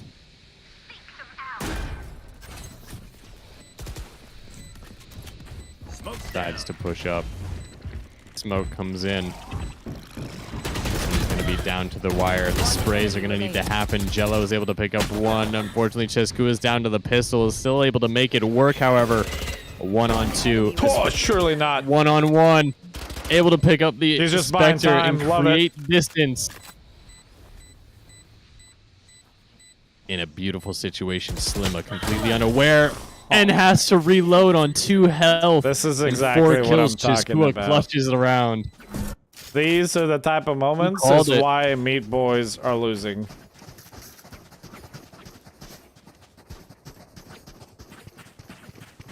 But that's okay. The one die-hard UAF fan in chat Is gonna happy. be really pleased. Oh yeah, complete die-hard. Definitely not cheering out of spite because of my awful rhyme. Fire in the hole! Aurelius looking to get an early kill with the satchel, and the rocket is going to be shut down, however, with so many things. Able to pick up one on a puzzles, however, making the best of the situation. And Ratsat drops to Slimma as Aurelius pushes on through, immediately finding the headshot. Again, kills advantage for Meat Boys. Can they capitalize as Aurelius. UAF will quickly just booking it to bomb site B, realizing most of the players have rotated. And look at that, Aurelius Aurelius, looking the to early shut peek down here. this rotate. However, knife out, not getting to pull out the They're confident. Vandal just in time there. You can tell UAF is feeling confident with a play like that, and especially a follow with Cheskua. The connections don't happen, however, and that's just the pace change up that Meat Boys is going to need. Unfortunately, though, UAF threw that round away. They had that one in the bag, in my opinion, but Last Oh, Coffee absolutely. Beats just I think Aurelius just left them high and mistimed dry. it, probably expecting them to arrive to the spawn a little bit later. However, it's already a risky play to go for such a push, but with such an advantage and the momentum on your side, I respect it. However, you have to I be do ready too, for yeah. those early fights. So, unfortunate timing, Especially, but again, perhaps maybe a just what Meat Boys needed to get a little bit of momentum on their side. yeah, a little bit of a confidence booster for them. Again, we see Enjoy now peeking up mid, has the information onto Aurelius, who doesn't have too many people here to support him. The shots ring out, and the kills do too. Gaming Knife tries to trade out his teammate, unfortunately can't make it happen as Ratsat now aggresses up toward Hookah. The defense having backed off completely now, doing the smart thing, allowing for distance, allowing them to reposition. And I have to say, there have been some nice raised grenades the past few rounds. I believe it's Aurelius has got like 2 or 3 of his own. I've got your trail. And the kill on Slimma is going to open up the opportunity of A site for UAF. Taking an opportunity to regroup. Both teams 4 alive. Have an even chance of this round going in their favor. Jello picking up a first crucial kill, stopping the spike from actually being planted. So does that utility use. Gaming Knife can't quite escape, can't get away. Decides to take the teleporter over to B. It's the wow. smartest play possible. Okay. He's going to have plenty of time to plant the spike. The rotation is brilliant. Chesku also lies in wait, sprays through the smoke to take down Enjoy. Jello might be able to fall to him as well, and he does. Suddenly down to a 3-on-2. Wow. The spike That is escalated planted. quickly. 2 defenders remaining. Gaming Knife drops to a 2-on-2. One enemy remaining. A 1-on-2, It's the last of them. and Borge wins. That was an amazing rotation that came in there. It was the gut check, the immediate pull into that teleporter that gave them the opportunity to regain momentum in the round. As they stalled out a little bit, the utility again kind of throwing them off their game, not letting them plant. But UAF, And again, the Unfortunately, opening kills were there for again. Meat Boys. The man advantage was there, but it's just such a quick thinking by UAF to rotate out, catch those two players on the rotate. And as we're looking at this, yeah, Cheskua, Aurelius sitting on 15 kills as Meat Boys is still trying to claw their way to the first double digits. 10-2 first half, finally switching sides, so let's see what they can offer on the attacking side. Joy getting an early kill, setting a nice little tone. Look at the rotations coming in from behind. Oh, that nade is going to do some damage, and Joy picks up 1 kill. Gaming Knife gets a kill of their own, and 2 still sitting that teleporter. Crazy aggression. The teleporter being used more than we've actually seen it so far, at least on the casting perspective. Spike back in the hands of Meat Boys. Both members of UAF in that teleporter decide to just hold it out. They're going to wait it out, see what happens. Rotation doesn't come in quite yet. They might decide to take the teleporter, and they do. It's the right call to make as all 3 defenders are still toward that A site. Fortunately, they don't know that it's safe. I like this play by Cheskua. He is able to clear outside of that connector for them, which forces Gyoza to fall off of that angle, but he does hear all of them, so he's going to try and pick somebody up here on the rotate. If he plays his cards might right. Be able to even catch him off guard in mid. Look at that, they're low on health. Beautiful And three-piece. it lines up for the 3-piece. The patience plays are what they need. Meat Boys puts another round up on the board. We do have an update. Shake It for Grimace versus P3 is a 2-0 victory with a 13-4 and a 13-9. So I will assume that they are jumping into their matchup currently versus Itsua Kittens.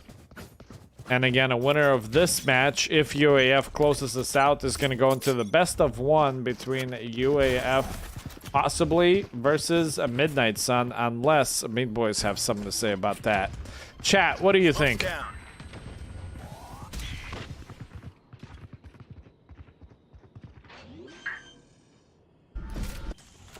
Limo with an early plant.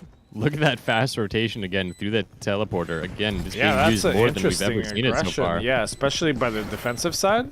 I kind of like that. It puts them in a nice ability to retake with just their man advantage. The mass swarming of pistols. See, as you see there, they can put it to work a lot easier. The chip damage making a lot of sense for them. Picking up another kill, bringing it to a 2-on-2. It's a great situation for the economy here. As we mentioned time and time again, sometimes these pistol rounds or these secondary rounds just become a chance to do damage.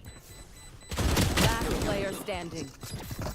And another way to look at it as well too is the when that happens, you basically cutting off the showers when you're retaking that, because you have such a strong strength in numbers.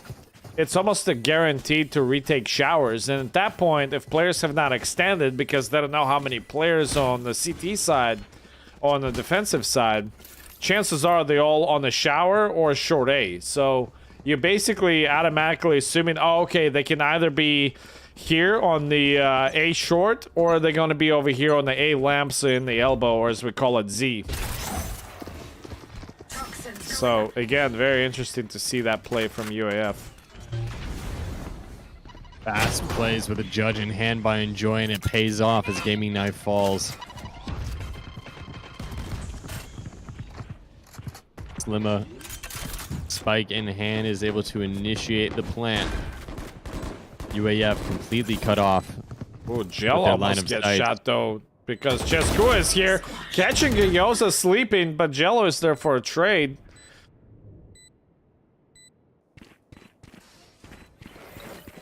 Here come 2 more UAF members looking to investigate. And a nice double spray. Remaining. Another kill from Aurelius, and suddenly Enjoy is the final one alive, able to spray down Ratsat. Unfortunately, can't quite find Borge. Does UAF bring it 2 rounds away from game? Well, from the game in their favor.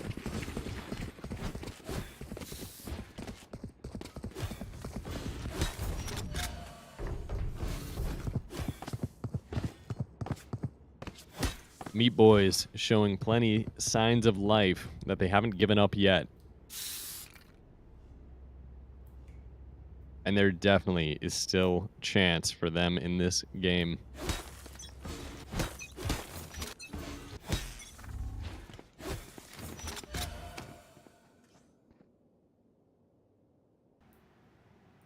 Aurelius with some aggression outside, or to peek outside of showers, able to pick up a 1 and effortlessly back off. Stunting the attacking side. Meat Boys just a little bit.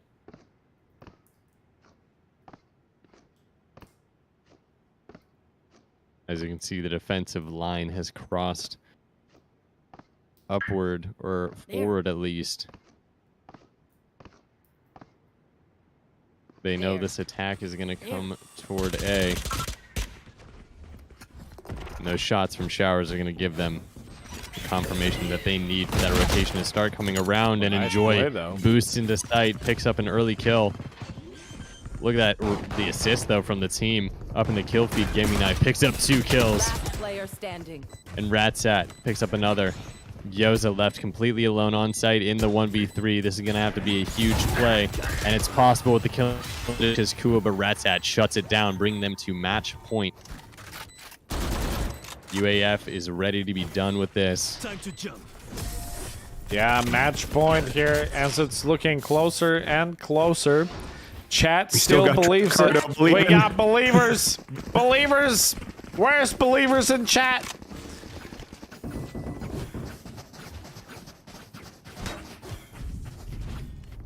By the time you hear this message, that all hope may be lost, or perhaps Meat Boys will have 1 extra chance. As we're going to find out this round, looks like a full-on collapse towards A short here from Meat Boys. On the receiving end, we do have, oh my god, Gaming Knife with a beautiful read on that play, which allows him to push into the middle, goes for a full aggression, and wow, UAF just took away so much information from Meat Boys. There's the Raze ult coming out. There's that rocket launcher in hand. Gaming Knife, though, gets another kill. A 4-on-3. UAF looking in a much better place than Gaming Boys as it, or Meat Boys as it stands. The attack is going to mount toward A. Aurelius in position to do something major. Here's the spike being planted. Can peek this really quick. Stop that spike from being planted. All together, picks up the second kill on Jello. And the final onto Puzzles to claim this game victory. UAF win against Meat Boys. Wow. Well, there you have it. UAF taking down Meat Boys. Shake it for Grimace taking down P3. I want to know what kind of communication happened behind scenes for them to have such a close first map and then on the second map just absolutely, you know, change things up. It'd be cool to be a fly in the wall. On the wall, not in the wall. A fly on the wall in that team meeting they had. Assume that Meat Boys perhaps went back and reviewed the match that was streamed against the Leftovers. Any previous matches that UAF have played. If they try to do their homework or not. That's the only reason I can see why the first map that was fairly dominant by UAF versus Leftovers, why it was so close by Meat Boys. But yeah, as we can see, map 2 is showing us a completely different story here as they fall 13-4, and that is the end of their season 3, unfortunately, as well as it is for P3. So let's give all of them a round of applause. Shake It for Grimace now is taking on Nitsuo Kittens, trying to take away that seed number 2, and Midnight Sun is going to be going up against UAF as they're going to try and sweep that first seed away from them. So we're going to take a quick little commercial break. Don't go anywhere.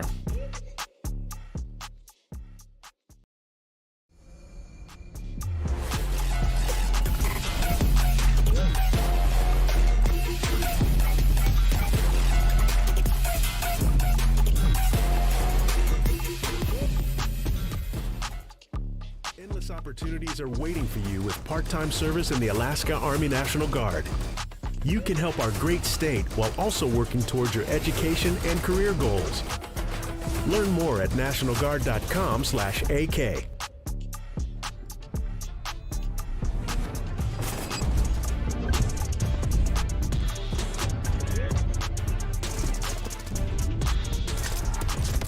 Grab a Monster Energy and go play Call of Duty Modern Warfare 3.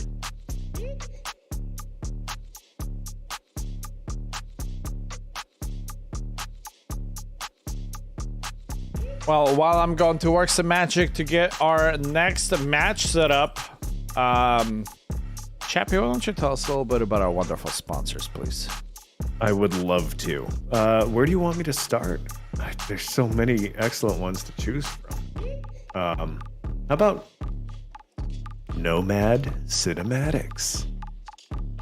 I'd like to thank them for being a platinum sponsor.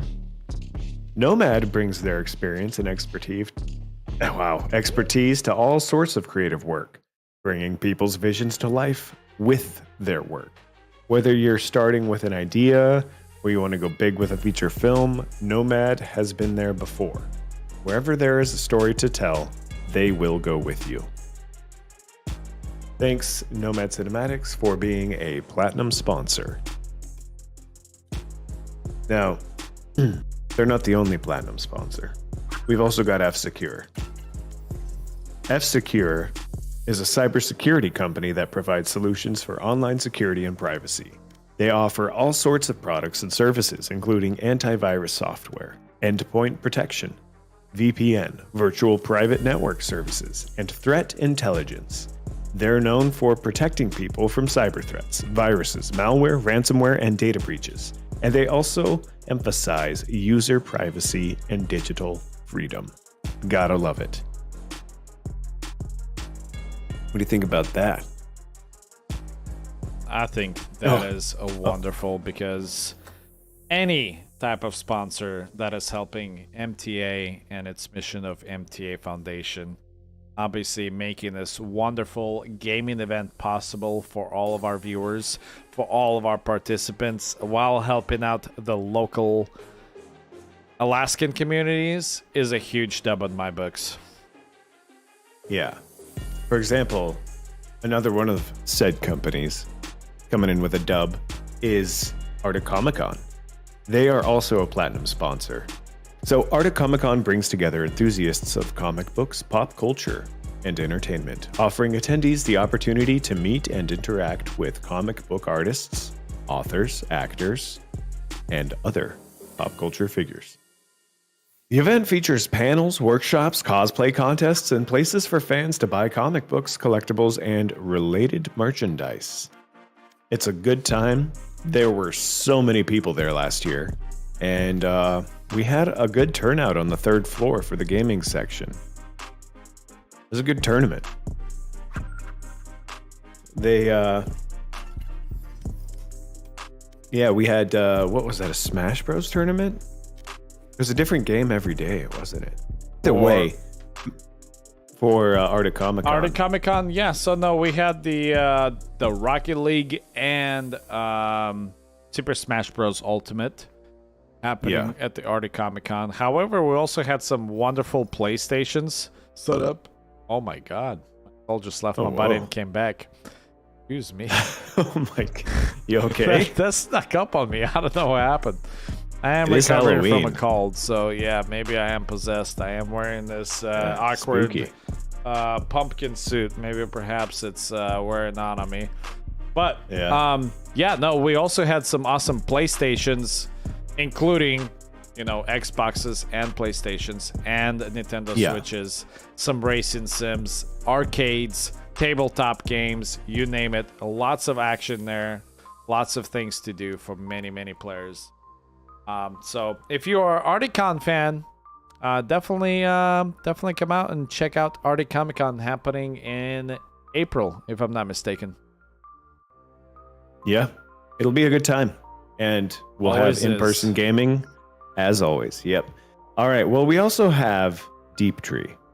And we want to thank Deep Tree for being another platinum sponsor. Deep Tree is an Alaska-based MSP serving North America. Ever since 2013, they have been working hard to protect businesses, staffs, and data. Deep Tree specialized in services like backup and disaster recovery, security, communications, and more. So thank you, Deep Tree, for sponsoring Season 3 of MTA Gaming. Big thank you to them. Again, we are Huge. currently on standby, chat, as we are setting up the next match.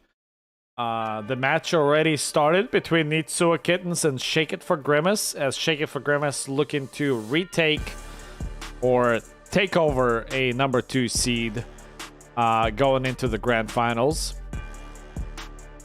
So since that match has already started, I can't really jump into that one and spectate it. So we are going to stick around and look at this UAF best of 1 versus Midnight Sun as they currently go through their picks and bans.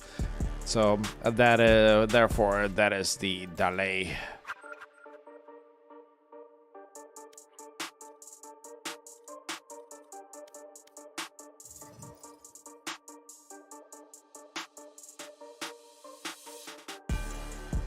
Obviously, a little bit of a history for Midnight Sun. Currently undefeated without dropping a single map. So this is going to be a tall order for UAF. And we do have Shake It for Grimace going up against Nitsua Kittens. And both of those teams are a little bit more equally matched. Nitsua Kittens are 4-2, and so is Shake It for Grimace 4-2. But Nitsua Kittens seated number 2 right now with a slightly better win-loss ratio. So that match may be a little bit closer than we think. So it'll be interesting to see UAF trying to take that momentum that we have seen going up against Meat Boys and see if they can carry that over into this upcoming match versus Midnight Sun, who are currently undefeated. An undefeated team. All right. Well, do you know who is undefeated in my book? Rent a Geek, our platinum sponsor. That Because is they correct. provide on-demand technical support and IT services while offering solutions for computer repair, software troubleshooting, hardware maintenance, and other technology-related issues. And obviously have been closely involved with MTA Gaming in the past. So big friends of ours, and super thankful for them for being a platinum sponsor once again. Coming in huge and supporting our Alaskan communities and this gaming league. I was thinking about going into Rent a Geek, see if they could look at my computer and see if there was something I did to make it hate me. It's just you. It's your soul. It is. You need to go to church. I wonder if that's a technology related issue. Then I'll just walk in and be like, I need cleansed. You know, the Matsu Health Foundation. Maybe they can help if Rent a Geek can't. With my technology related issues. Though they're not a tech company, they do focus on health. So Matsu Health Foundation is a non-profit organization that primarily serves the Matanuska-Susitna Borough. They specialize in healthcare support, community health programs, grants and funding, education and outreach, and more. Really important to look into the Matsu Health Foundation if you're a student going into health-related fields, because they have, much like the MTA Foundation, the Matsu Health Foundation also has a lot of opportunities to to help people with scholarships or grants towards their education. Definitely worth looking them up and seeing if you can qualify for some of that. We always love to see any sort of support for education. Because, I mean, let's talk about the MTA Foundation. That's the reason that MTA Gaming is around. We're here. Our sponsors are donating to make this happen, but all that money, any sort of money, is going to the MTA Foundation, which then gets funneled back into the community for things like education grants, whether that's, you know, want to go to college or you want to go to tech school or trade school or any sort of education. You can apply for help from the MTA Foundation. And then we also help with veterans organizations and even the senior services and youth? And youth. That's there's no limits. The idea is that we give back to the community and help it in the areas that need help. That's right. And honestly, that's a big dub for me. Yeah. It's all cool to put all this together, but when you're doing it for a cause, it feels even better. Yeah, And I hope it feels the same for all these players too. You're not just showing up to either win and become undefeated or lose every single match. You're here because you want to build this community, you want to participate in it, you want to make friendships, and you are here to support your local Alaskan community. Yeah. Big dubs It's not all around. It's not about getting last in the tournament. It's about the friends you made along the way. Oh, why am I the way that I am? Why are you always last? Well, that's my style. All right. It's a style What choice. game are you number one at? I'm pretty good at Overwatch. If I brag. I'm not that good. Overwatch Season 4 pretty coming good. soon. That'd be nice. That'd be nice. So I can watch people play better than me. Well, the picks and bans are finally getting close to a closure. And I believe so are our platinum sponsors. And I think we have to move on to the gold. Speaking of gold, you know, Credit Union 1 probably has a lot of gold. For those that don't know, it is a financial institution that offers savings and checking accounts, as well as loans, credit cards, and other financial products. They prioritize serving specific communities operating as a not-for-profit cooperative and promoting financial literacy amongst their members. Wow. What a sponsor. We've got someone there that we know that used to be part of MTA as well. So, good friends of ours over there. And then before we get too far into the gold sponsors, I just want to shout out one more platinum sponsor, Arm Creative.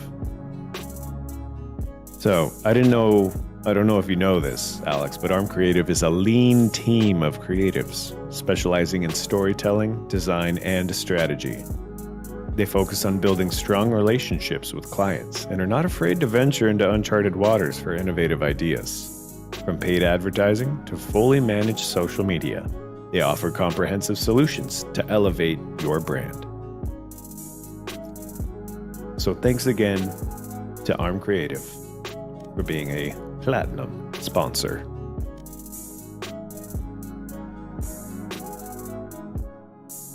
Well, I sure hope I can hire them for some storytelling to help me fall asleep. Because I've been sick and I've been having trouble sleeping. But we have to stay awake because this best of one match is coming your way. It is again going to be UAF versus Midnight Sun. The map is going to be split in a best of one. And looks like UAF is ready. All right. Here Midnight we go. Sun saying 1 second. Oh, old. Sight. Oh, whoa, Ben's still here? Hello? Oh, Who hello. this? Whoa. What are you doing? I thought you abandoned this. Thought you He's went for joining from the milk. car on the way to the airport. So apparently I'm not going to the airport anymore, so. All right. What well happened? Then. Did you get banned? You got banned. IRL. Oh man, happens to us all. Right. All right, well, here we go. UAF, Midnight Sun matchup coming your way.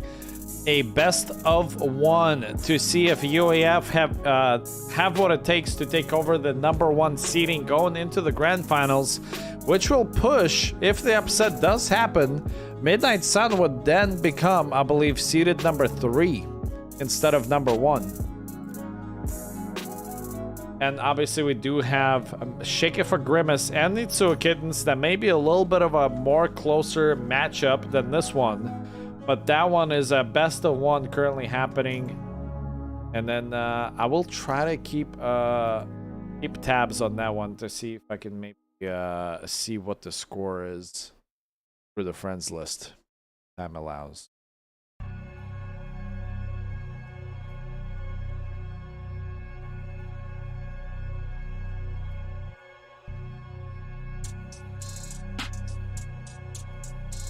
Select your agent.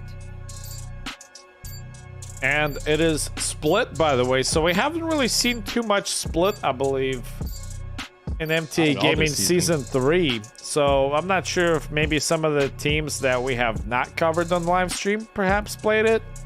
But this is the first time that we are actually covering this on stream, so this is going to be interesting to see. If memory recalls, last year we actually saw a split quite a bit across the league and the grand finals itself. It is one of my other likable maps. As it's one of the first maps that was ever introduced to the game. Was it really? I thought it was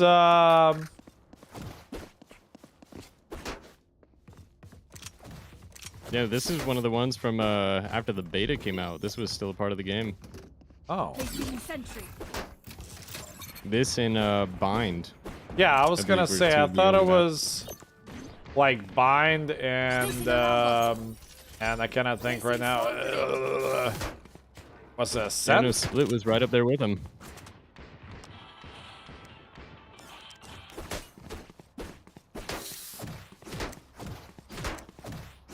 I like that Game Yeah, Boy. I thought it was a Scent What and was that? Bind for some reason.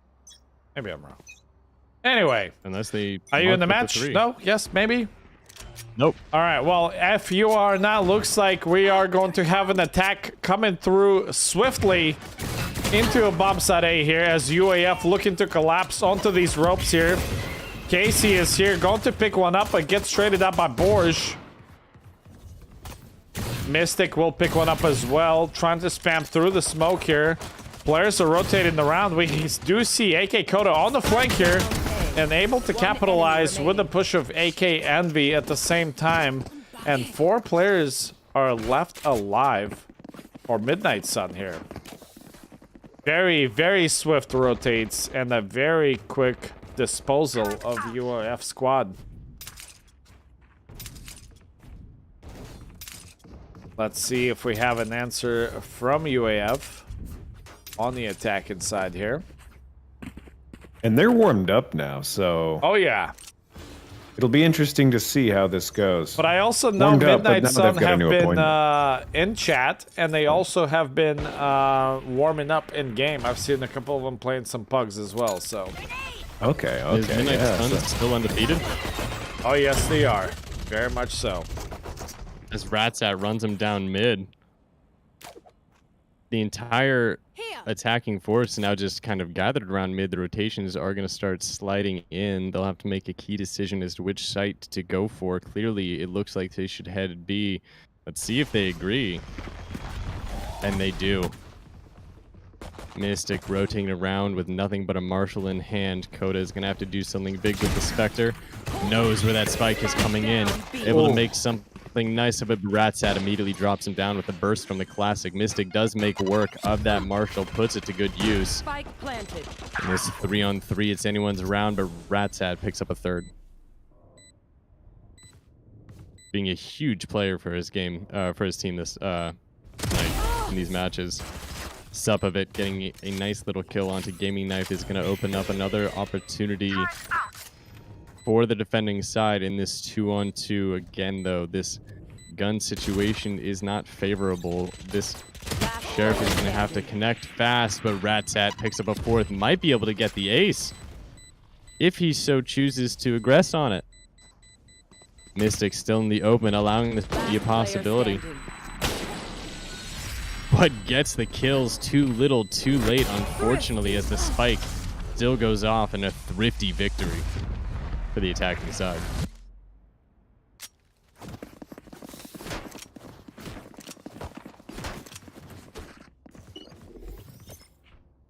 Mystic starting strong, 4-0. Even though it's a tied round on the scoreboard. Showing some promise there with the longevity.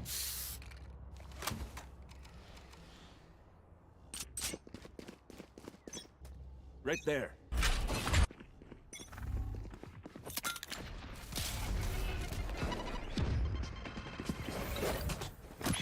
Go get him.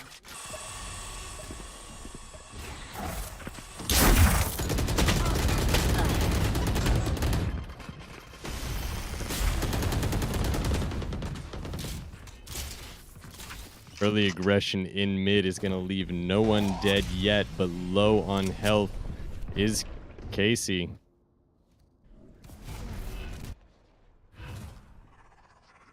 Shadows traveling.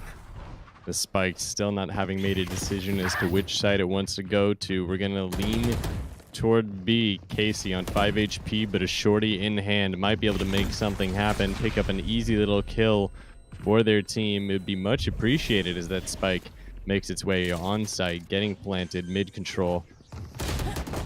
Still not in the hands of the defense as Gaming Knife is able to pick up one and back off. Look at that as Ratsat slowly rotates up behind the enemies in heaven. Is able to get one kill, maybe two, might be able to find it. There it is. Not a third though as Envy drops to Gaming Knife. UAF take their second round win. A very similar start to what we've seen already tonight by way of UAF. A similar scoreline, different outcome, however. That goes there. Yes, this should do. This matchup being a best of one, every round counts. There's no second chances and no do-overs. No waiting for that second map Here. to pull them out of any funk they might get in as we rush toward this A site in round 4. Mystic flashed off their position. Can't make something early happen, or can they? Picking up one kill, maybe two. There's the second on a Ratsat. That was a huge dodge was by dropped Mystic back in there. the hands of Aurelius. Very huge dodge. Open up a great opportunity. As a whole, Envy trading out Borge. The bubble gun able to take down Mystic, leveling this out to a 2-on-3. Not quite exactly even, but better than nothing. The spike dances around. As you can see, there's one player in Coda rotating toward mid, holding this aggressive angle. Might be able to catch them off guard if they decide to rotate. But will they go all the way through to B or decide to take up mid? Looks like mid because of that smoke, that Omen smoke. Here. Yeah, looks like they faked a audio queue into sewers, forcing a rotate. And because AK Coda the here smartest call has they can no make. information on the cross towards B, they don't know if they just started walking 30 towards B. seconds left. So this is actually huge for UAF. Fully wide open sight an for easy them to plant. get a plant. Yeah, this was big brain. Huge brain. they can get comfortable. They can lock themselves in, use whatever utility they have remaining. Obviously, they just heard the flash out. I don't know about heaven, comfortable. so They're one still out of going to the have to remaining play defenders. semi-aggressively here to try get a pick to get this opener to tie this up for a 3v3 because right now they're in a disadvantage. Last That player aggression. Envy is able to take down one. Coda gets the second, and the defuse comes in, already tying it up. And Yet that's what again, I'm talking for the about. Like in second those time. situations there, it's kind of important to try to even out the playing field. You want to take either a 2v1 or a 1v1 fights whenever time allows. So you want to play a little bit more aggressive, a little bit more pushed up, and try to risk it for the biscuit there and try to even out the playing field. Nevertheless, great strategy. Love the play, and the fact that they got a plant there, huge. Their economy is still in good hands, and looking very much tied between both teams right now. Don't overthink it. That's my job. UAF clearly giving the undefeated Midnight Sun a little bit of a run for their money. Ratsat facing off against Mystic in the scoreboard, and there's Kaisi picking up a kill in mid. Unfortunately, the grenade isn't going to quite get a follow-up, but as we There's cut a double down to aggression Long right D, there, too. Midnight Sun They can come. feeling superior firepower. What They is like to Casey? aggress on defense. Look at Casey's crosshair. It looks like a... Oh, the weird box thing? It looks like a Minecraft chest. It does, yeah. Little gold buckle in the middle for it. Yeah. Shout out to Gold Buckle in Rocket League, by the way. Popping off in the clips on our social media. That's right. If you haven't checked out our socials just yet, exclamation point socials, MTA Gaming Live, plenty of clips and player and play highlights, as well as some beautiful sponsor shoutouts and behind the scenes. Don't forget to drop those follows. Top of it, able to get the information their team will 30 need, but seconds actually left. backs off too soon. Coda, though, is going to swing on a big swing, able to get a little bit of information, backing off, playing the man advantage. Is smart. As Aurelius pushes up into heaven, though, is able to get eyes on us up a bit on the other side of the smoke, and there's the payoff. Will there be a second? Everyone hide. Not quite. But Kaisi comes up behind Aurelius. And a 2-on-3 it remains. Spike has been planted. Forge under heaven. And one on site. remaining. Forge drops. And Midnight Sun collapses around the attacking side. Taking a single round lead, starting Midnight Sun's pull away. We'll have to see if UAF has anything to say about it. Again, this being a one-on-one one best of one. Every round counts.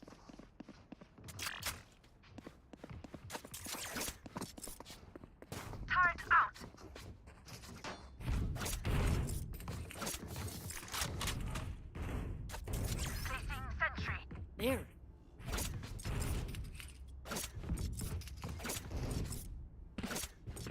Time to explode.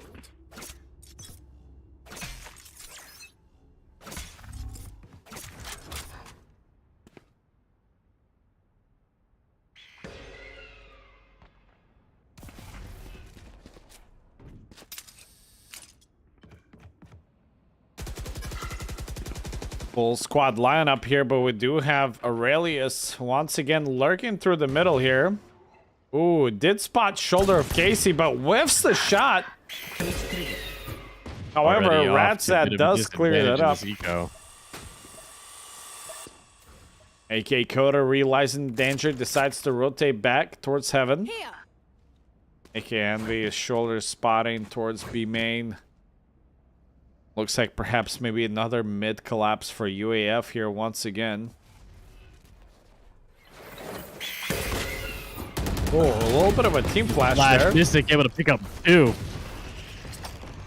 If that was a team flash, that's a detrimental team flash. If Mystic is able to get the advantage back in their hands, picking up three, not able to get the fourth as Borge clicks clean heads with that Sheriff. 1 HP to their name.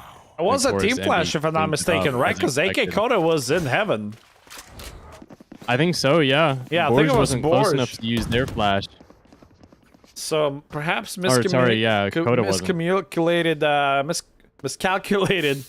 Words are hard right now. Miscalculated. A little bit of Miscommunicated and miscalculated. Yeah, both. Both. That. Yes. Miscommunicalculated. Miscommunicalculados. Just make it one word. The the team communication, they're costing them perhaps an important round. It looked very promising for UAF there. However, full buy straight into this round. That was a eco for UAF, so no harm, no foul. Ratsat going to try clean that out with Roomba, but Mystic will shut that down really quickly, but Gaming Knife will trade that out. Big ult by Casey, good for one. With the rocket. One enemy remaining. Midnight Sun just, they feel comfortable with retakes. There. Casey has the deets on Aurelius as Coda right. cleans him up, and Midnight Sun. A little bit of a momentum Get there. I 3 mean, rounds Casey ahead. was playing pretty confident there, decided to give away his position there and kind of just spamming the wall, maybe perhaps trying to distract. Could be a little dangerous honestly, there. UAF consistently gets their spike down. Their issue is just post-plant because we just see such extreme aggression from Midnight Sun by way of both their utility and positioning. Obviously, Casey jumping in the middle with a rocket didn't do them much service. Unfortunately, like, Midnight Sun just knows how to retake, especially on this map, it seems.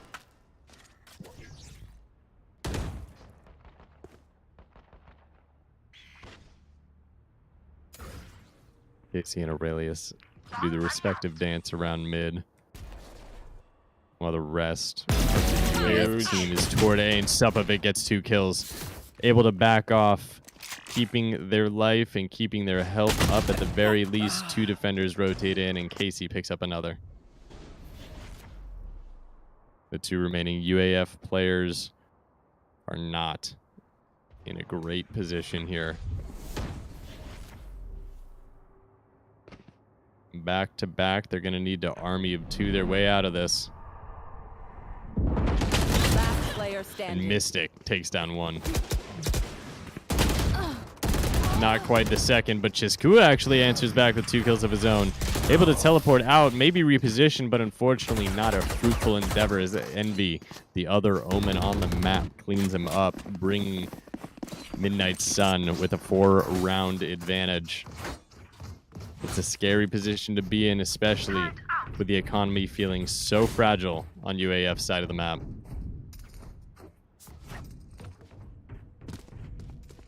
Four pistols and 1 rifle to their team's name. That's their entire net worth right there. And it's headed toward B.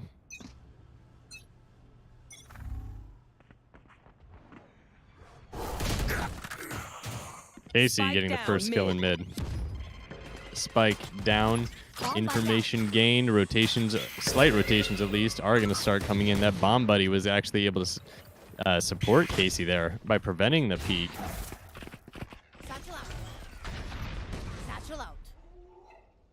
Aurelius looking to maybe do some sort of long-range crossfire there with Borsch. Their pistols in hand. Casey, though, cheekily sitting up on this box. Mystic drops 1. 1 enemy remaining. Flawless. And finds 2 more, already at 14 kills in the first half. A flawless round for Midnight Sun is going to posit them really well. This gap is going to be harder and harder to close for UAF, again with their money dwindling at Midnight Sun's apparent just ability to rampage.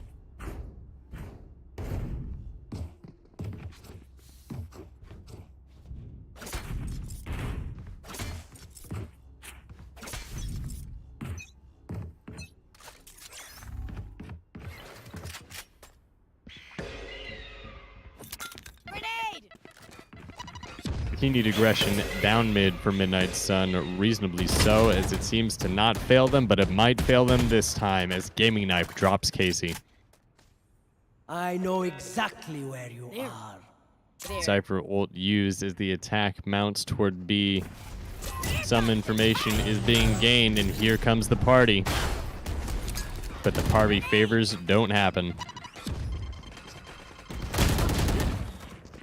Coda able to start locking down the site with not one but 2 kills. Can it be a third? It can be. Maybe a fourth? Not really. The Spike has to make a quick escape out of there. This 2-on-2 now feeling very precarious, but still very possible for UAF. They know both defenders, or should know both defenders, are on that B bomb site.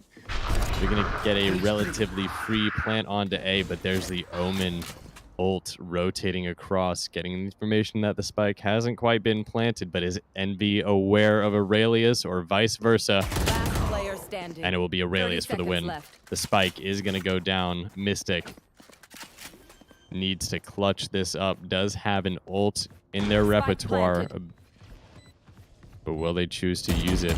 I'm thinking no. Gaming Knife dodging around those bullets.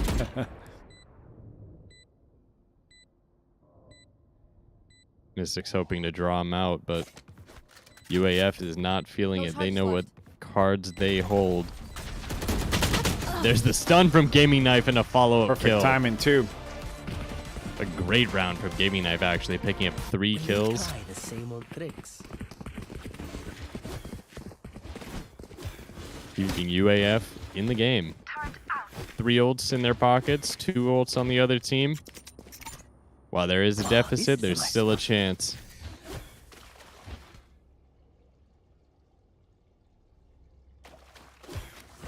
Split is also always a hard map to manage for rotations on defense.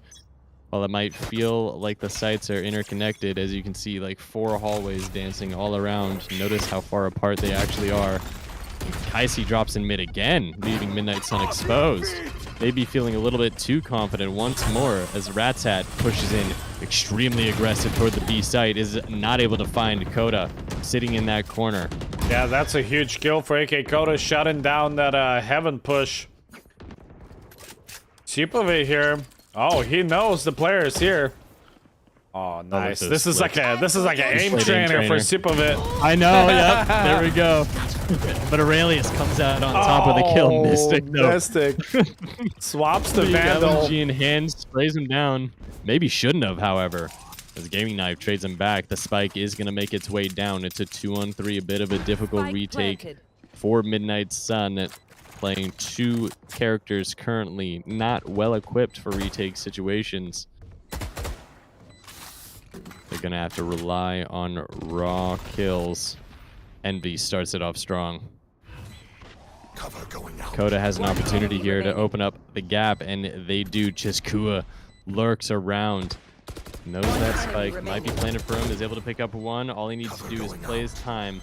The defuse starts to come in. Envy decides to smartly get off, but Chiskua gets the headshot through smoke for the clutch. And UAF gets their 4th round on the board, the last round before switch. They might be able to bring it to 7-5, leaving them in a much better situation than they started with. And I, for one, would feel a lot more comfortable starting with 5 rounds on defense.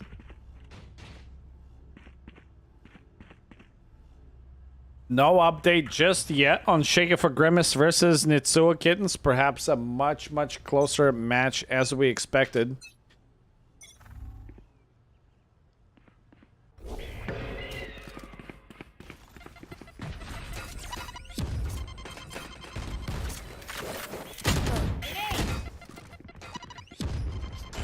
Huge damage there. 50 HP though. Again, more of a middle possession here. Again, continuing with this trend from both sides of aggression up mid. Mystic is able to back off unscathed. That ult still in their back pocket. Look at this aggression, though, from the defense by way of a long B as the attackers make their way up mid. And Chiskua drops, giving them the information that they need. Bomb is not going B currently at the very least. Ratat drops Mystic. Supovit will have to be the last line of defense between the attacking side and that A bomb site. Needing to look both ways, chooses poorly, unfortunately. And it'll be up to Casey and Coda. to make something happen. Unfortunately, it looks like it's not going to quite come in as 4 remaining attackers are able to nestle in. Ratsat feeling very strong this round, claiming several kills of their own, being very well aware of the enemy's position. Incredible game sense coming in here. One enemy remaining. And Envy drops him quick on the draw. That stun is going to hurt. It's going to kill that time. Yeah, but you can see how much respect UAF are showing here. Get the stun, but they don't push. They don't want to risk it. Not at all. They know that their job is to win the round, and that's it. Deaths don't matter, as that was the last round of the half. So again, 7-5 in favor of Midnight Sun. As looks like an update is finally coming in between the Tsua Kittens and Shake It for Grimace.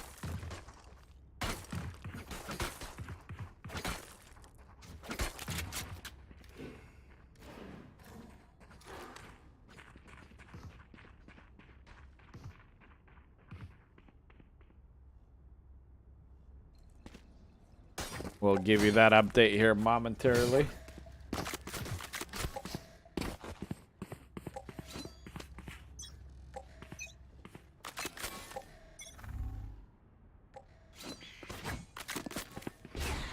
$13-11. Ho ho ho.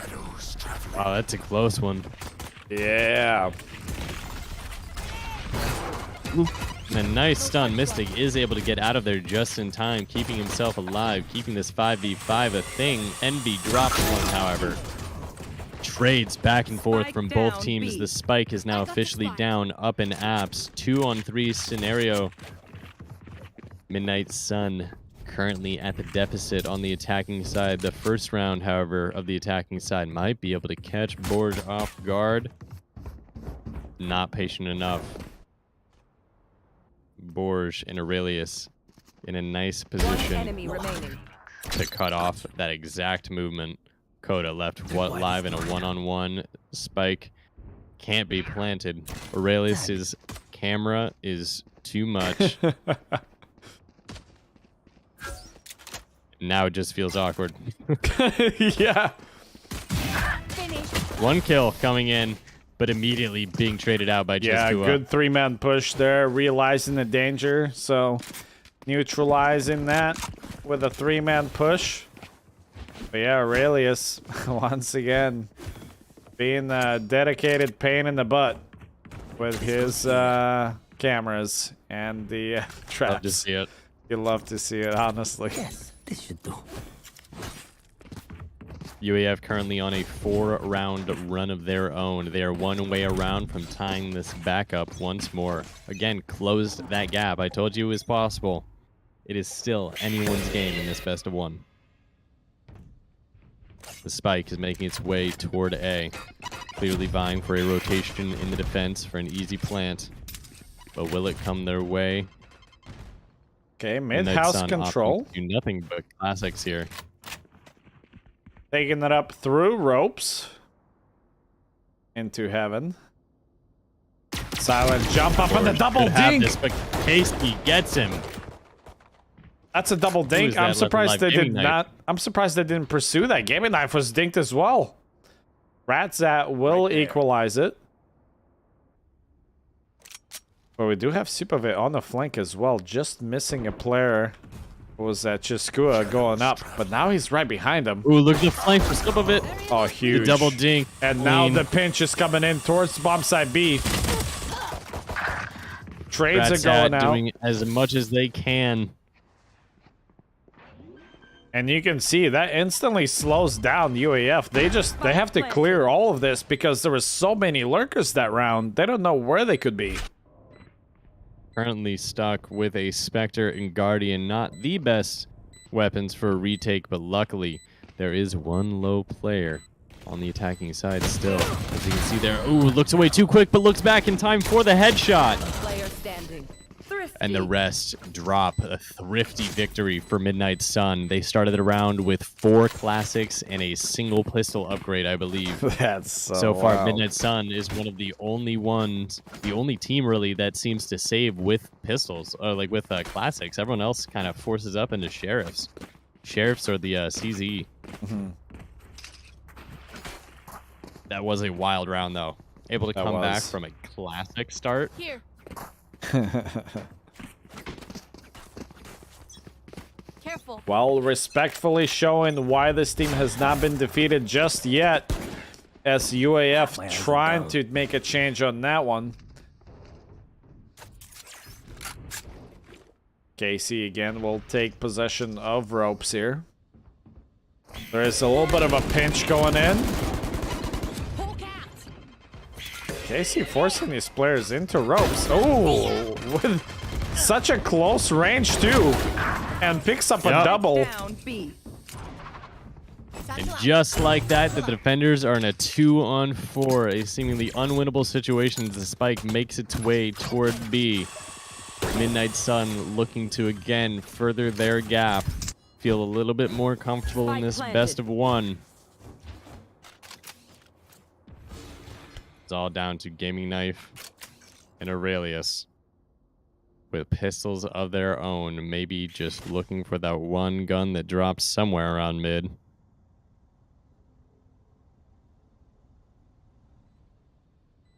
Either that or they need to play for picks, but most certainly they do not have the time nor the weaponry to pull off this clutch. Mystic suspects them toward mid, rightfully so. Decides to back off with the rest of the team. And seemingly no rotations will head toward UAF.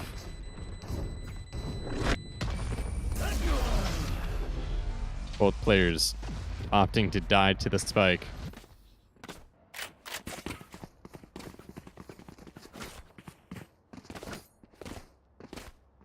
Finally, though, able to equalize with a gun round now.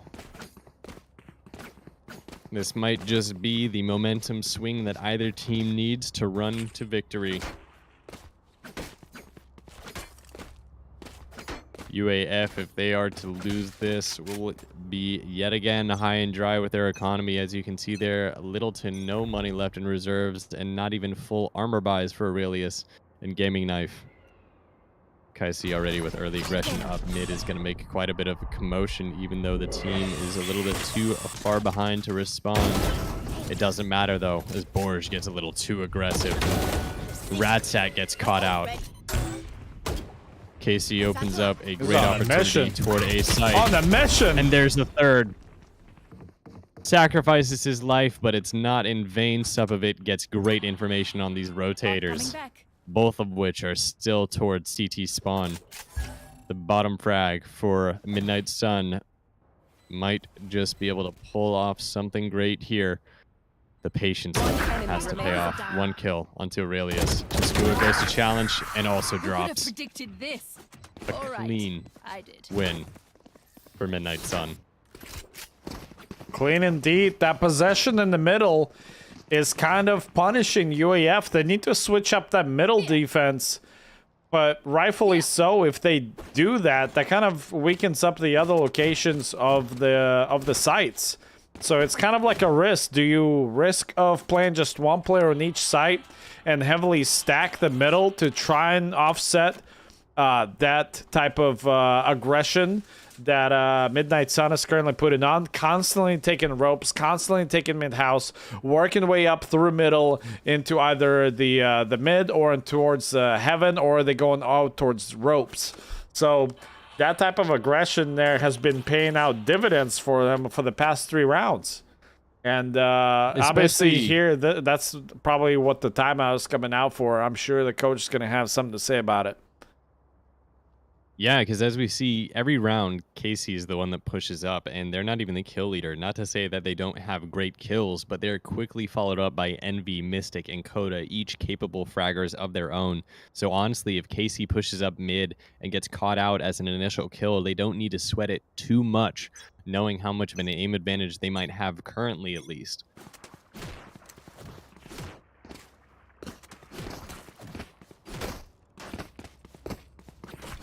And there we go. Like I said, UAF lost last round, and they've resorted to sheriffs and a judge. This mid play is going to be crucial for them, especially with that judge in Ratzat's hand. Potential to make a game-changing play, but it needs to pan out. And again, same situation here for Midnight Sun, showing that heavy aggression towards middle, towards ropes. An extra aggression onto Borge. Some pressure towards that A site is going to crack it wide open. Ratzat, though, lying in wait around the corner, makes good use of the judge, but is immediately traded out by Envy, who decides to collapse back with the rest of their team toward A. And a nice rotate, or nice take, yet again, from Midnight Sun. All of the defense stuck outside in CT spawn. Low health, low guns. And maybe low on hope. You don't know. Maybe. Casey, though, a nice kill. Able to push up behind them and claim another. That gun is going nowhere. But their hands back home with them. 2 rounds now away from game point for Midnight Sun. 2 rounds away from continuing their flawless streak in MTA Gaming Season 3. Actually, I'm not quite sure. Have they even lost a Nope. round? Or not a round, but a map? Nope. They're still completely flawless on maps? Wow. They're one show of force this year.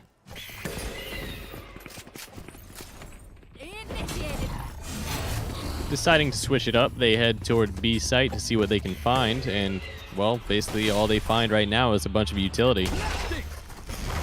And Casey finds some aggression, able to pick up a kill on a Borge, immediately fragging Gaming Knife as Gaming Knife frags him.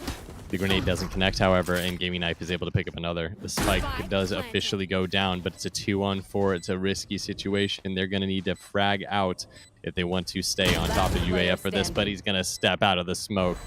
At an unfortunate time, Envy left alone. Picking up 1 kill. Gonna need to get 3 more, however, and can't make it happen as Ratzat finishes him off. My thanks. Still keeping them away from that game point. Spike the And collecting 3 ults while they're at it. 4, actually. Some potential to use that array of ults to stop any momentum that might be coming by way of Midnight Sun. It's going to be something crucial for them to stay in this game. That goes there. There's those nice camera locations from Aurelius. This goes And the here. tripwire is going out as well. Like you said, all he needs to be is a nuisance, and he does it well.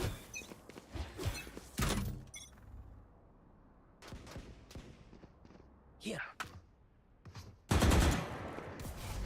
The aggression in mid from the 2 Raze players as the rest of the attacking side storm up into heaven, which is actually currently controlled by no one. Gaming Knight might be able to use this to their advantage, and they're able to. It's that delayed movement, that delayed rotation, but another kill on Cheskua. Opens up the B site for the attacking side. It's now a 3-on-4 as Aurelius gets another kill. That spike is left high and dry. They need to regroup here if they want to recover this round. Looking for this rotate. Almost catching them. They see dangerously close to Ratzat. Able to push him off of that angle, but not finding any information of their own. Aurelius low on health. Can't quite stick it out, and more trades come in from Koda and Ratzat. 1 enemy remaining. KC is able to push through and get a crucial kill, leaving them in a 2-on-1. Little do they know the other remaining defender was in that same exact little alleyway. But it doesn't matter. I must say, I absolutely love this 3v4 play by Midnight Sun. They realized that there was only 1 player left on A. So instead of rotating and or changing up the play, they decided to take the fight to them. The player up in heaven was able to push off the player into the A screens or towards the CT side there, which allowed him to satchel towards the backside of A while 2 other players pushed through A main. And then they just collapsed on Aurelius there, got the pick, and then instantly AK Envy ported back up to heaven to get another opener, and then all of a sudden it's all tied up. It's a great example of how just powerful knowledge is in these games. Knowledge and patience, honestly. 'Cause like you said, the ability to read that situation, to understand only one person toward A was huge. Casey and Chiskua trading it out, duking back and forth, and Casey finally comes out on top, able to back out just in time, but no one else was even there. Nonetheless, a great bit of movement as the spike seems to rotate toward B. A quick rotation coming in from the defenders as well. Will they catch them off? Actually going to stun through the wall, picking out 2. Able to not finish off 1, but go down to Casey's grenade, and that Raze ult has already been activated, able to hold Casey that down. was so low, so the fact that he in, got another kill there is huge. making the most out of that life in a 5-on-3. We are at game point in Midnight Sun's favor. UAF is going to have to come in clutch if they want to stay in this. Ratsat opening it up in a good way, but immediately falling.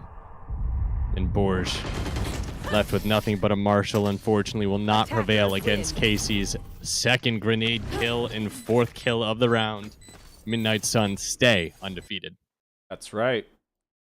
That is absolutely right. So that means that the matchups are not going to change. So no reverse sweeperoo has happened. So same thing for League of Legends. No top-seeded teams have lost their best of ones.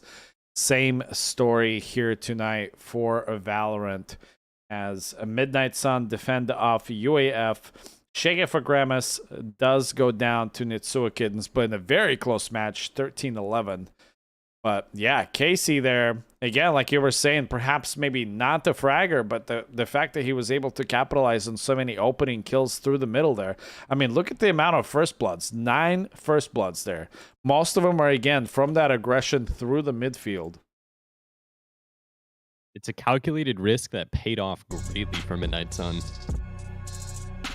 That's right. Well, looks like we will have these wonderful teams duke it out once again in a rematch, as we will see Midnight Sun go up against UAF and Shake It for Grimace going up against Nitsua Kittens. So with that being said, chat, it has been a pleasure. It is a little bit past our scheduled streaming time, but we will catch you all tomorrow, same time, same place. Usual Street Fighter 6 game night. However, it is the final week, so it is going to be very important for some of these players that are looking to secure their top 8, I believe, towards the grand finals. So players are looking to secure some additional points before the closure of this season for Street Fighter 6 tomorrow. But that will do it for us for this evening. Again, happy Halloween. Appreciate you all being here. Thank you all for hanging out.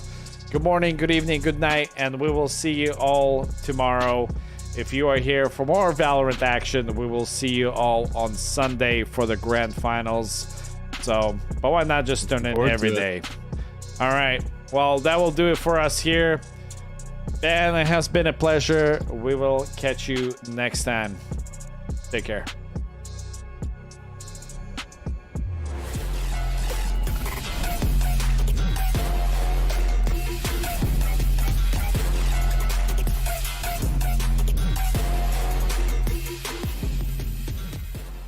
Endless opportunities are waiting for you with part-time service in the Alaska Army National Guard.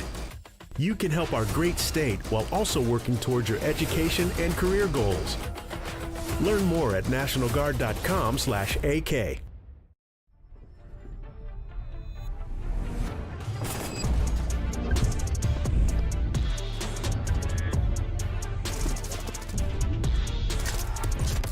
Grab a Monster Energy and go play Call of Duty Modern Warfare 3.